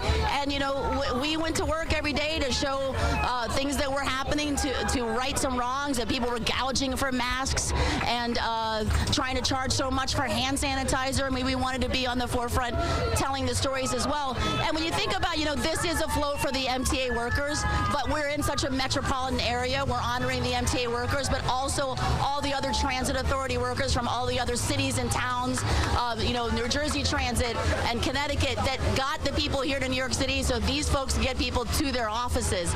And you see some of them here just so proud and happy. What is your name? My name is Charles Durant. And Charles, what's it feel like to be honored like this? Feels great, wonderful, and I appreciate it a lot. Charles, did you ever get scared that you might get sick? I know you lost a lot of colleagues. Yes, I did. I was really scared out there, but I had the confidence and the faith to stick with it, and it got me through it. When you look out the windows and see everybody cheering for you, what runs through your head about the last year and a half, 2 years? It makes me feel great and wonderful that we survived it. Yeah, they have several slogans here above the MTA float here, this vintage car. One of them is "We survived." Other one is "Going your way," getting you there. We're going to decide on one and have a group chat at the end. Thank you so much, Charles. Thanks for being there. And you look at Charles is hanging on to a vintage leather strap. This is where the term strap hangers came from. This car that's been in service for 118 years is outfitted with these leather straps, and helping Charles hold on here and wave out the window. Congratulations, Charles. Thank you very much. Okay. Okay, thank you. Thank you, Charles. Charles Durant. Yeah, thank you, Nina. It's not a competition, but that could be the coolest float in the parade. I think it is. Especially with Nina getting everybody to chant MTA. We'll check back with you a little bit later. Now let's go to Stacy Sager, who is with one of our own who is actually marching in the parade. Stacy. Well, you get two of our own. You get myself and my colleague, Derek Waller, who is marching with the parade. It's invigorating, isn't it, Derek? It's invigorating is one word. I would say hot. It's a little schwitzy, is another word, yes. Behind us, we have the Gay and Lesbian Big Apple Corps, which I think it's the third time I've mentioned today because I've been walking through the parade with basically this group. And so wonderful people to share the spotlight with. I love all the music. I love the bagpipes. I love all the dancing and the marching bands. No, it's a huge celebration. It's amazing. I mean, this time last year, we were stuck in our houses. So, you can't ask for anything better than this. Here, don't get drummed upon here. And you were walking with the communications. I was. They're a little further up now, but yes, they put communications and delivery together. So that's journalists, communications professionals, but also FedEx, UPS, people who got your packages delivered to your house on time at Christmas time. And I have to say, this is a little weird being interviewed. I don't think I've ever done this before. Well, people ought to know that a lot of journalists, they just kept working and working right through all of this, and I know you, my friend, were one of them. So. Yes, you as well. And it's not, it's not something that's been talked about enough. But we do work hard, and you do deserve a pat on the back. Thank you. I think you do. Even if it's a sweaty one. Enough of that. We have to cover it. Well, you have a parade to finish, my friend. So off you go. Derek Waller. So nice seeing friends out here today. We're having a great time. And we're just going to keep watching and waiting, and we're going to bring you the end of this parade as it develops. Back to you guys. Okay, Stacey. Well, speaking of the end of the parade, Mike Marza is there at City Hall. And a few moments ago, Mike, I know I saw a shot of Mayor de Blasio, the First Lady, and Sandra Lindsay there waving to everyone and certainly thanking all the essential workers for all that they have done. So who do you have with you right now? Sade, that's right. Mayor de Blasio over here on the stage. But I just see Nina. I know you. Nina Pineda. So there you go. There's that cool car that she has a ride in today. But I'm here with Alejandra, one of the bus drivers and essential workers throughout this whole deal for the MTA. And Alejandra, we were just talking about those dark days of driving in the middle of this pandemic. What was that like for you as you were transporting some fellow essential workers? Yes, exactly. We moved essential workers to go to different places, like hospitals, different facilities, and without us, they don't manage to get it. You know, they need public transportation. It was a basic day. So the heart of the Apple was still beeping thanks to the traffic. And what was going through your mind as you marched down the Canyon of Heroes? Unbelievable. It was one of the most greatest moments of my life. It was a very happy moment. And you described just the emotion behind this whole year and a half. Have you had a chance to process what we went through and what you in particular went through with this pandemic? Well, it was difficult for everybody. We miss people who really love, and we have our heart with them and with their family. So the part was, the difficult part was when we can have a regular funeral and say goodbye. But other than that, we work each corner of New York. We bless. We thank you for this celebration, honoring us. Thank you very much. And we thank you. And as you see, one of your some of your fellow essential workers. Final question. As you were driving the bus and you were transporting the doctors and the nurses and the other essential workers to where they had to go to help fight this pandemic, could you ever imagine seeing all the ticker tape fall on you down Broadway? No, not at all. I represent all my team, and I'm very blessed. I can't say more than that. God loves New York. And we love you. Thank you. Gracias. Thank you. So there you have it.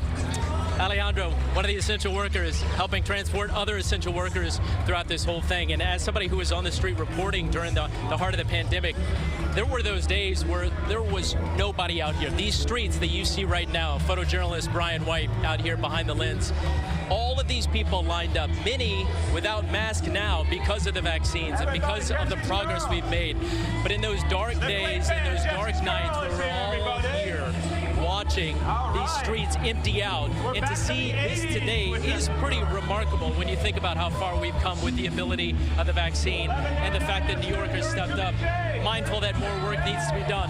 Brian, if we can spin around, there's a different view of Mayor de Blasio. He's pointing out, giving shout outs.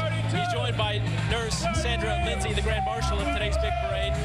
The Jamaica native and Queens native being honored today with her participation, as she was the first person in this country to get the vaccine, the Pfizer vaccine, before anyone else, hoping she was trying to hope to prove to people that it was in fact safe. As we see more and more people come out, SEIU now being represented as this parade concludes right here in front of City Hall. As we mentioned it earlier, the heat is a huge concern, which is why they've limited this ceremony here. There was going to be a big sort of party at the end of this. Now you just have a few remarks and people going about their day. Anyway, that's the scene at City Hall. We'll send it back to you in the studio.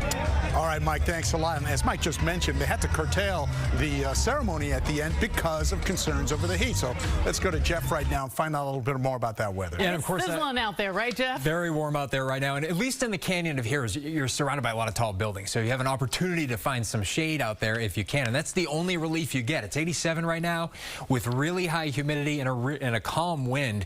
It feels super hot, 91 right now in Newark. But the temperature actually feels like 95 in Central Park, basically in and around Manhattan right now. Heat advisories in effect for the entirety of our viewing area pretty much right through 8 o'clock this evening. This is some breaking weather news. A tropical storm watch has been issued up to Sandy Hook, New Jersey. Just to keep in the back of your mind, we'll have much more on this coming up on Eyewitness News first at 4 and also on ABC 7 NY. But Tropical Storm Elsa heading up in our direction by later Thursday night into Friday. In the meantime, we're watching the parade weather for the afternoon. Hot, humid out there. There's a boundary off to our north. The question is, when will these thunderstorms kind of ignite along the boundary? And right now, we're thinking that happens after the parade ends. It happens later on today into early tonight. But like yesterday, the Storm Prediction Center does have a slight risk of severe weather, especially north of the city. So hot and humid out there. Again, 90s will feel more like low 100s. Strong storms are possible late, especially north of New York City. And again, Elsa probably will impact the area late Thursday night into early Friday with some heavy rain and maybe some gusty winds, especially along the coast. Next 7 hours looking like this. Right through the end of the parade, temperatures rising into the lower 90s. There's that thunder threat increasing first north of the city after about 4 p.m. and then probably waiting until around dark to get into the city. Here's your heat index values. Right now feels like 95, feels like 98 by 1 p.m., feels more like 101 by 2 o'clock in the afternoon. You know the drill. We've already had heat waves this year. Drink plenty of fluids out there, stay in air conditioning, try to find some shade, wear lightweight and light colored clothing, and of course avoid too much exertion during the hottest time of the day. We'll send it back over to you. All right, Jeff, thanks a lot. Let's go back live to the scene of the parade. You know, they're saying this is one of the largest ticker tape parades in the city's history, the 125th ticker tape parade. And as we've been telling you, about 14 different floats. I personally think Nina Pineda's maybe the most fun. It's because it has Nina on it alone, and using that vintage subway car from 1903. But it's not just her. There's so many others. Hospital workers, healthcare workers, education and child care, first responders, and on, all represented in this parade. Yeah, you know, and David, you were just talking about some of the history of the ticker tape parades. I mean, we've honored astronauts, football teams, and most recently the U.S. women's soccer team. I was there for that parade, so it is good to just see this ticker tape parade honoring all of the essential workers. And David, I know that there are like 10 bands that are out there performing. I want to hear some of that music because it just seems like there's a real party going on out there. No question about it. Let's turn back to Lauren Glassberg, and she's with an emergency room doctor who will share his story at the height of the pandemic. Lauren. Thanks so much, David. What a story it is. None of us could have prepared for what was to come when the pandemic hit. But imagine being a rookie emergency room doctor and being thrown into that situation. Dr. Eric Bluninger was in his first year as an attending when the pandemic began, and he shared his experience during an overnight shift at Mount Sinai, Queens, in video that was taken in May last year. I'm about ready to walk into the ED. And we'll see what the situation's like. I heard that our volume is just exploding, and we have so many people in the hallways that are all COVID positive. Things are just totally crazy right now. Everyone is COVID positive in these hallways. All you hear is oxygen. I'm seeing young patients, old patients, people of all age ranges who are just incredibly sick. One bright spot in the day is the fact that the hospital announced that anytime a COVID positive patient gets discharged, they would be playing a piece from the Beatles song, Here Comes the Sun, on the loudspeaker. And actually at one point today, I did hear it. So it's great to see that even though the prospects are quite dim and there's a lot of distress and despair in the community and in our hospital, there are bright spots that can be extremely powerful and uplifting throughout the day. And we're joined now live by Dr. Eric Bluninger. Wow, what a year that was, and now we are in a much better place. But when you think about that time, what do you think about most? It's been an unbelievable year and a half, but it really warms my heart to see the footage and to see this parade unfold. It may be really hot outside, but the spirit certainly is bright, and it's shining deep. I can tell you that this year we've learned a lot about COVID. We've learned a lot about public health. This city has been unlike any other I've ever lived in my entire life. I moved to New York only months prior to the pandemic unfolding, and the level of resilience and compassion that I've learned and have seen, even in folks who just walked into the emergency room, into urgent cares, those on the streets. Today is a really day to celebrate as we start to see this pandemic slowly turn the corner. You just talked about resilience. Was there any point when you walked into that ER and thought, wow, this is not exactly what I signed up for? There were several moments when I walked into that emergency room and thought, how are we ever going to get through this? With no end in sight, hearing the sounds, many of which you could hear through that video, there were moments of doubt and despair. But I think this pandemic has shown that we collectively can be so resilient in getting through whatever hurdle comes our way. If we stick together, if we follow science, and if we just really build off of what we've been able to learn over the past year and a half alone. You talked about finding your moments, and when the hospital decided to play Here Comes the Sun, which I guess was played more and more as we started to learn more about how to treat COVID cases. Were those moments important to you in getting through this? They really were. And even yesterday when I worked the shift, there were a few moments in time where they would play that Beatles song, Here Comes the Sun. You know, medicine and music itself can be so therapeutic. And I think today we are just starving for more therapeutics. This is a time of healing, and it's a time of also celebration. And hearing that music come on the loudspeaker still in this hospital to this day just really warms my heart. And today you can hear the music in the background as this parade is taking place to honor people just like you. But I would imagine you, while you're appreciative, you also think you're not the only hero out there. Absolutely not. There are so many heroes, both in healthcare, outside of healthcare, friends, family, neighbors, strangers, loved ones. There's an expression that I think really resonates with this moment. No one person can do everything, but everybody can do at least something. And I think on moments like this, we can all play a part, and we're seeing that unfold. And what a moment to just celebrate everybody who has worked so hard over the past year and a half to get through this. That is the collective spirit. It is the collective spirit that made a difference when it came to healthcare, when it made a difference to helping people survive this pandemic, survive an infection, a virus that nobody understood in the very beginning. Absolutely. And we are also so privileged in this country to also have multiple vaccine candidates. To think that 99% of those who live in low-income countries don't even have a vaccine. And here we are being able to get vaccinated. It's just so important to get vaccinated. And I'm just grateful to all the coverage and moments like this that remind us how fortunate we are and how much we have to take advantage of this wonderful occasion. We have come so far. Thank you so much to Dr. Eric Bludinger for joining us and for all of your work in the past year and a half at emergency rooms at hospitals in the New York area. Thank you so much. Thanks for having me.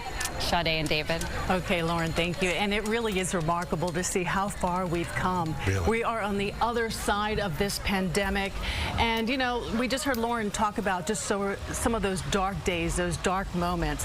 And, David, I go back to April 9th when there were 799 statewide deaths reported in just a single day.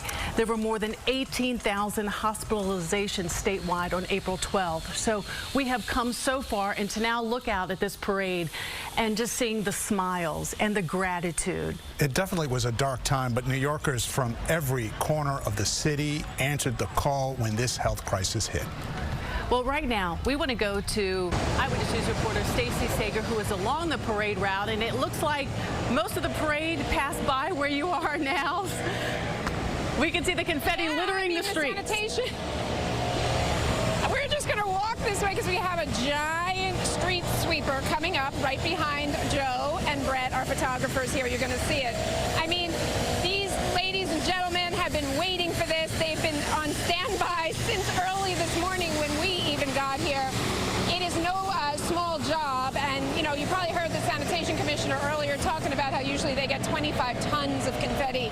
This was largely scaled down, so it's not as much of a cleanup, but they will have a job to do here, and it has just begun. And just as a final thought, you know, if you had asked me, you know, in April 2020, if you thought I'd be standing out here, you know, in confetti in 2021 in July, I just, you know, I would never have said that. I'm glad we've come as far as we have from when our kids' schools weren't open, and from when people we all know were getting sick with COVID, and from when we were just afraid to even go to a doctor.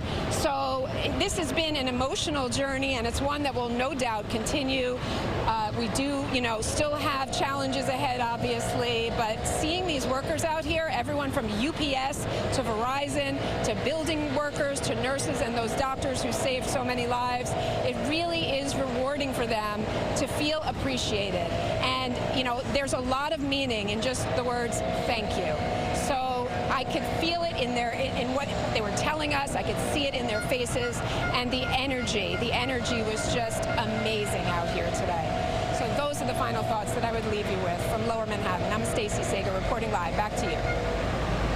Great, Stacey. Thank you so much. Let's get back to Dr. Jen Ashton. And Jen, there was so much we did not know and did not understand about this virus when it first swept through this city. But now the outcome for hospitalized patients is remarkably much better. Talk to us a little bit about how treatments have changed. Well, David, I remember early on, March, April of 2020, being on the phone with Dr. Anthony Fauci after 9 p.m. and really speaking physician to physician about some of the phenomenon that the critical care doctors and nurses, the intensivists, the pulmonologists were seeing in patients who were critically ill. And in particular, there were some mysterious features that by now we've kind of all heard about, how people could have severe COVID and their oxygen saturation could drop very, very low, and yet they could still be talking to people. And then those who were placed on ventilators, who were intubated, we were having difficulty keeping their blood oxygen levels high enough. And that was a little mysterious. And I remember that moment where I said to Dr. Fauci, have you ever seen a virus behave like this in terms of the physiology, the pathophysiology? And he said, Jen, I haven't.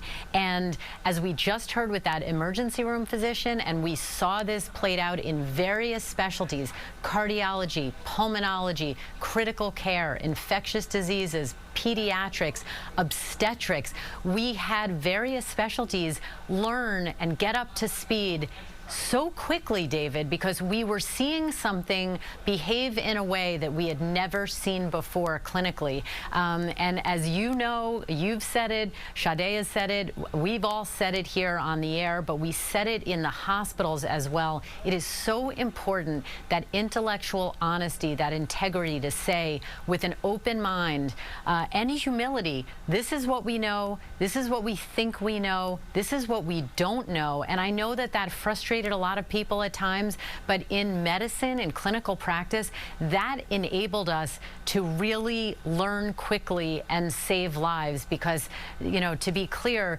we had never seen a virus, a respiratory pathogen, behave this way in human beings before. And when you think now, as we've heard and as you mentioned, how many patients' lives are being saved because of that kind of open-mindedness and learning on the spot and communicating globally with our counterparts in other parts of the world who were maybe 2 weeks or more ahead of us in this wave, in this tsunami of this pandemic, it really was a good thing. Of course, we can't forget how difficult it was for everyone, including the lives lost early on when we didn't know what we were dealing with. And it just shows us, how difficult these pathogens can be and why we need to take these organisms so seriously and why it is so impressive what we're able to do worldwide in medicine and science. The Delta variant, and it is so important to get that vaccine. Can you talk a little bit about that, the Delta variant, and how it's now on the rise? Yeah, so remember, to go back to virology 101, Sade, if you will, viruses mutate for a living. They need a host, in our case, a human cell, in order to continue surviving. So when they mutate, when variants form, as they will, some are neutral, some make no difference for the virus, some actually make the virus weaker, but most are done to the survival advantage or benefit of that organism. organism of the virus. And so what we worry about is a variant that will or could emerge at some point down the road as this virus continues to circulate worldwide. We're still in a pandemic, even though we're doing so well here in the U.S. Other countries are suffering. They're in the thick of it. But what we worry about is a variant that evolves that actually to such a degree to support that virus is more harmful to its human host and therefore able to evade the protection offered by these amazing vaccines. Right now, the Delta variant is now just surpassed as the majority of what's circulating in the United States. That was predicted. Of course, in other countries, it is 90% of cases due to that variant. And right now, it looks more transmissible, possibly more severe. But the good news is these vaccines are still effective at saving lives and keeping people out of the hospital. So we should be aware of what's going on with these variants. The Delta variant getting all the attention today, but guess what? Lambda variant already on the horizon. We're going to be hearing more about that in the future.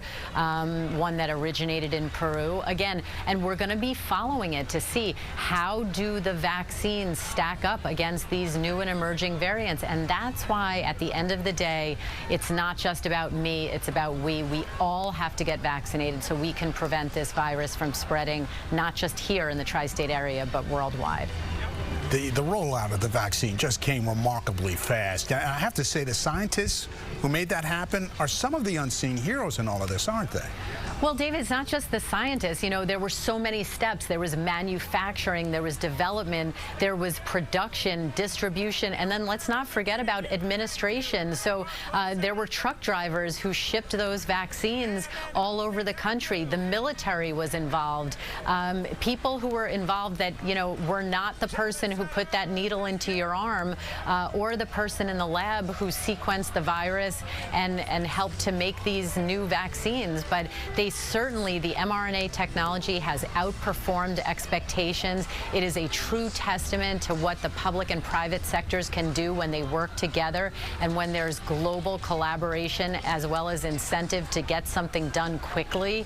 But it was a heroic, Herculean effort on a scale that we have never seen in this country or in the world before. And thank you so much. We're going to check back in with you. Jen, always full of information and keeping us straight. Okay, thanks. Well, now we want to head back out to Nina Pineda on the party train. That's what I'm calling it today, Nina.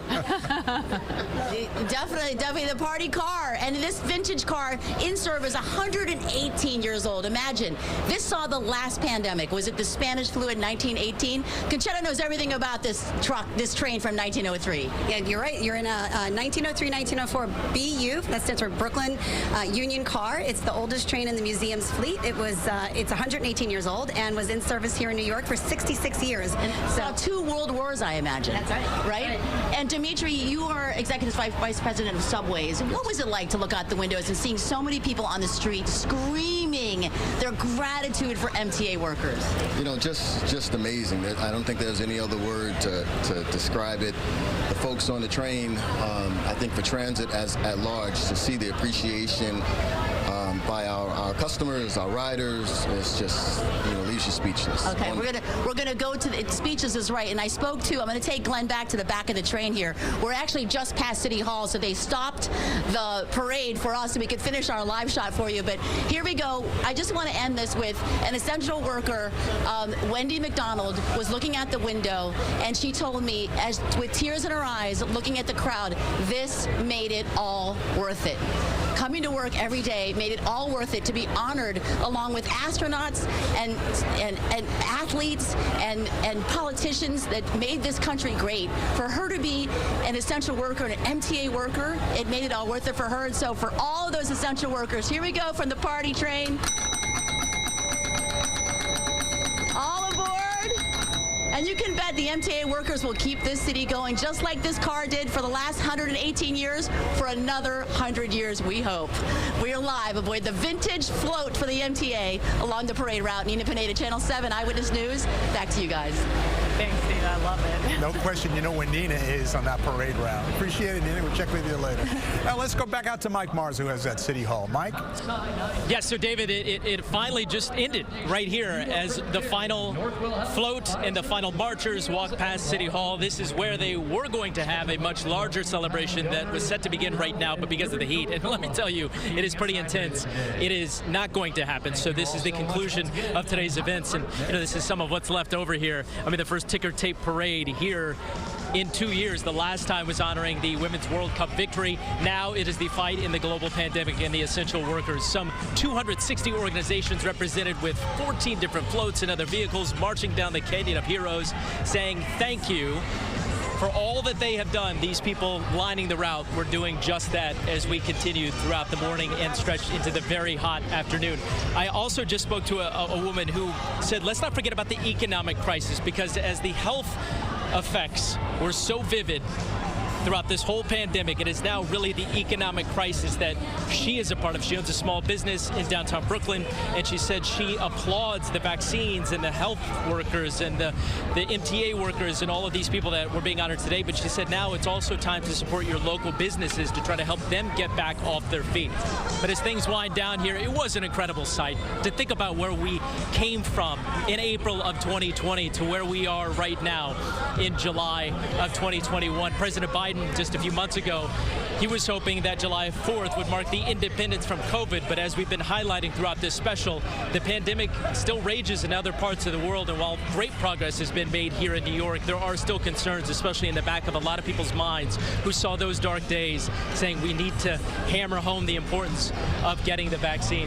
But as we wind down here, the Department of Sanitation will come clean up the ticker tape. They have some experience doing that, and they will wrap it up as we mark another historic moment here in New York. Sade and David, it was emotional. As somebody who was in this city like you guys were throughout this whole thing, to see these healthcare workers get the honor that they so deserve was pretty special. We'll send it back to you. No question, Mike. Thanks a lot. Well, our special coverage of the salute to the hometown heroes continues. But before we go to a break, we want to hear from a bodega owner about how that group helped get us through this crisis. We prove again the bodegas in the Bronx, in New York, how essential we are. When the city shut down, we stay open, risking our health, risking our family health, and giving the service to our community, especially the elderly people and the mothers that they was afraid to bring the kids out. So we were there giving the service and bringing the delivery to the house. We got New York back. We need New York back. New York is the greatest city in the world. We have the best people in the world. They are very entrepreneurs. They fight, they come back, and we're going to make New York great again. There's no stopping New York. Not today, not tomorrow, not ever. Here, we think bigger. We live louder. We create greater. There's no stopping us from building a stronger, healthier, fairer future for everyone. Because we're New Yorkers, and there's no stopping New York. New Yorkers share why they got a COVID-19 vaccine. Because of my friends and my loved ones, because I've lost so many, and I never want to lose anymore. I had some complications, physically, so I thought it was the right thing for me to do. I took it, my mom took it, my dad took it, and I feel good. Visit nyc.gov/vaccine finder or call 877-VAX4-NYC. Expected is not feeling the love from your bank. Hi, yeah, I'm calling about my credit card rewards. I'm sorry, those rewards are not for you. Wait, what? Thank you. That's not nice. Unexpected is a bank that gives you double the love. With my new TD Double Up credit card, I really get double cash back. You do? Wow. You guys, love me. We actually do. I love you too. Wow, never said that fast before. Introducing the TD Double Up credit card. Earn up to 2% cash back. TD Bank, unexpectedly human. This is what you've been waiting for. Let's go. Disney Plus, where heroes and villains collide. I am Loki. Hulu, where revolution We came here to fight. takes hold. ESPN Plus, where legends are made. This is what brings us all together. We're the ones we've been waiting for. Get the Disney Bundle today. And we bring you back to our live coverage of our hometown heroes. We have Anthony Johnson along the parade route. And Anthony, you know, before we close out, any final thoughts on today's parade and what it's meant to you personally? Yeah, it's been something to just see and something to celebrate after the year and a half that we went through. You know, we've heard it said so many times today that none of us anticipated or expected we would be where we are today, to be able to have a celebration like this, to be able to gather the way that we have been out here in the Canyon of Heroes after what we have gone through. So I hope it's truly a life lesson, but today was certainly a blessing to see all of these folks out here and so many people that deserve this honor finally get this honor. It was a great experience, just great to be out here on the road today and watching a celebration happen the way only New York could do it. That's all I got to say about this great day. Back to you guys. Awesome, Anthony. Thanks a lot. And finally, let's go back to Mike Marzo right now, who's with the Grand Marshal, Sandra Lindsay. And you know I love you, Sandra. If she can hear me, Mike, if you can pass that along. I actually spoke with her this morning, and she was talking about how excited that she was to come out today to be the Grand Marshal. Now that the parade is now wrapping up, can you ask her what today has meant to her? Of course, Sade, and you know, Sade says she appreciated your conversations, but Sandra Lindsay, as we talk about today, marching down the Canyon of Heroes with ticker tape falling on you, what was going through your mind? I was just so humbled and honored just to serve as Grand Marshal, first of all, but just being here representing healthcare workers in my health system, Northwell Health. Healthcare workers all across the city, in our country, in Jamaica, where I'm from, and around the world. Such a pleasure to be here. As we rewind to the dark days of the pandemic, and you would come into work, and you would see the streets empty, and you would see the horror unfold inside those walls of the hospitals. What moment struck you as you were coming down Broadway today, as you were thinking back to those tough times? That thank you to the science. We're here today. Thank you to the vaccines. You know, I never gave up hope, and you never bet against New York. We're New York tough, and here we are today out celebrating. It just means the world to me. It's been a whirlwind for you, clearly, for the world, but you especially, as you go from a frontline hero to now a global icon in many respects, becoming the first person to get the vaccine in this country. What is your message to other New Yorkers and, frankly, people around the world who may see this about where we are today and how we've been able to get to this point of a parade? I just want everybody just to take a moment to appreciate where we are today, what's happening here today, and that 15 months ago, we couldn't leave our homes unless you were an essential worker, like myself. You were told to stay home. And here we are today, celebrating our hometown heroes. You got to give it to our scientists, the science, and the vaccines. So if you're on the fence, if you have any hesitation, today should serve as a testament that vaccine works. Science will win. It does win. Now, you've been a nurse for quite a long time, as we were discussing. Did you ever think, as you were coming down in that convertible today, being a little girl in Jamaica and thinking about the opportunities that awaited you perhaps in this country, and to be on this stage and be delivering such an important message at such an historical time? So never in my wildest dreams, but you know, I came here with my Jamaican values of hard work, ambition, pride, focus, gratefulness. Those coupled with my family values have gotten me here today. So I say to any little girl or boy out there that is dreaming, continue dreaming, because you can be here too. we thank you, especially in these conditions. Thank you for everything you've done, and I hope you enjoyed today because you deserve it. Thank you. So there was the Grand Marshal of today's Hometown Heroes ticker tape parade. Let me show you the back story here. These are the big ticker tape cannons that are now being put back into their storage area after they were rolled out for the first time in a couple of years. And Broadway still lined with all the ticker tape Brian, if we can come up, there you see it. Quick work by the Department of Sanitation. As always, when these big events happen, they come through and clean up the stage. They'll reopen Broadway in a bit. But, you know, talking to Sandra Lindsay and all these essential workers and first responders, I was also struck looking over at the sidewalks and seeing so many people shoulder to shoulder, which was just an amazing thing to think about in the heart of this pandemic and at the height of it. And to see them with smiles on their faces, and we can see the smiles on their faces because they were not wearing masks, which is what this vaccine has afforded us the ability to do. It was a moving moment. I'd be lying if I said there weren't tears in so many people, even reporters' eyes, today as they were watching all of this unfold. We know the fight is not over, but it's a huge, huge milestone led by people like Sandra Lindsay. We'll send it back to the studio to you.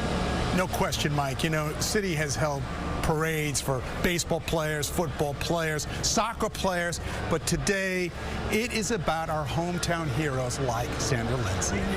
And one of our other hometown heroes is Dr. Jen Ashton. And Jen, you know, people don't realize it. You were giving so much information, not only to our viewers, but for many of the journalists here, you know, who came down with COVID. And you personally got on the phone, walking through everyone, what to expect, what they should be, you know, really cautious about. But you helped guide us on the air and off the air. Sade, you're going to make me cry. You know, we truly are a work family here at ABC. As you and I both know, we've been through personal battles that our work family has helped us through.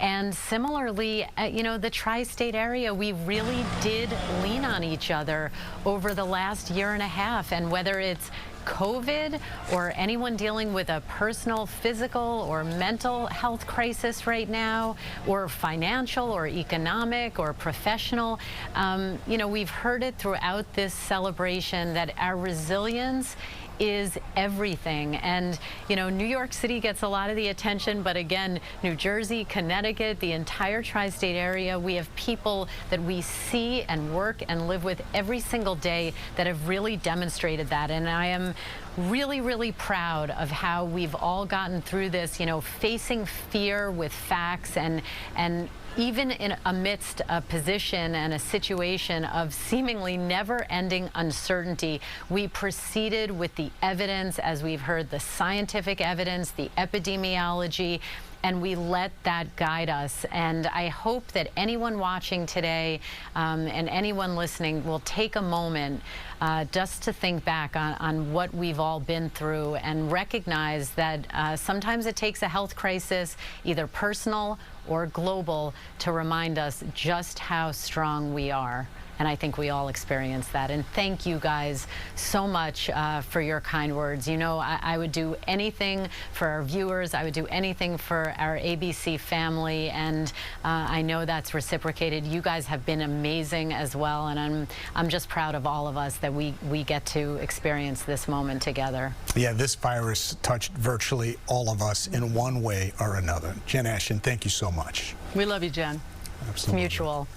All right, let's check in with Jeff right now. Jeff Smith with the weather. And boy, we were talking about how hot it was out there, but it looks like we got through it. We got through it. Hopefully people have been staying well hydrated, finding shade where you can find it. 89, feeling more like mid-90s. Actually, a lot of weather to talk about right now. Hot and humid again during the afternoon. 90s will feel more like 100 plus. Strong storms are possible late in the day, especially north of New York City. Maybe close to a repeat of yesterday, maybe not quite so widespread, quite so severe. And then all eyes are on Elsa later on in the week. An impact likely around here late Thursday night into early Friday. Storm Prediction Center putting out a slight risk of severe weather, basically for the New York City area, central New Jersey and points north, especially up into parts of the Hudson Valley and the Catskills. 89 again right now in the park, more like 91 at Morristown, where it feels like 105 degrees. It feels like 96 in the city right now, 101 down at Lakehurst. Heat advisories continue right through 8 o'clock this evening. And look at this, as of 11 o'clock this morning, a tropical storm watch has actually been extended all the way up the Jersey Shore to Sandy Hook. And this is courtesy of Elsa, which just made landfall a little while ago on the Gulf Coast of Florida near Appalachia Bay, 65-mile-per-hour sustained winds. And again, this has eyes on the tri-state area as we head toward late Thursday night and early Friday, passing us maybe as a weak tropical storm, but it could cause some heavy rain. It could cause some strong gusty winds, especially along coastal areas by then. In the meantime, we'll be watching the radars carefully this afternoon. Watch for some storms firing up first north of the city late afternoon and then kind of sinking into the metro area as we head into the early part of the evening. Everything kind of weakens overnight tonight. Tomorrow is pretty quiet during the morning, and then you get some storms firing up in the afternoon ahead of Elsa's moisture kind of streaming up the coast. Everything becomes much heavier later on tomorrow night, more solidified with the core, the center of Elsa passing nearby early Friday morning and then passing us probably by about 10 a.m., passing our latitude, so we start clearing up by late Friday morning around midday. So in terms of the points here with Elsa, the timing would be late Thursday night into early Friday morning, expecting maybe 1 to 3 inches of rain with localized flooding possible, maybe some wind gusts of 35 to 45 miles per hour, mainly along the coast. It'll have the effect of almost like a quick hitting coastal storm around the tri-state area. So Elsa nearby on Friday, and then things clear out. An important update coming up on digital on ABC 7NY, and also, of course, on Eyewitness News first at 4. We'll see you then. Back over to you. Okay, Jeff, thank you. And what a remarkable day, an historic day. Thank you all for joining us this afternoon for this special celebration of our hometown heroes, our essential workers who helped us survive this pandemic. And thank you to the essential workers. We will be back again with Eyewitness News first at 4. We want to leave you, though, with some of the best sights and sounds from today's celebration.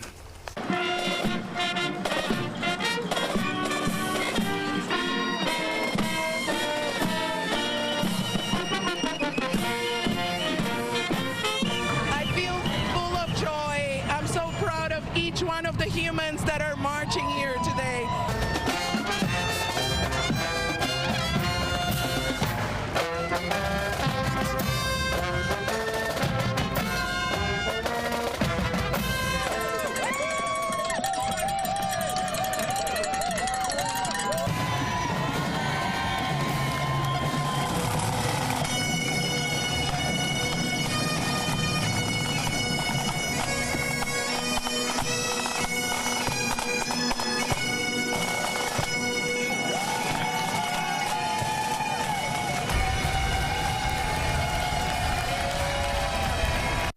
Good job.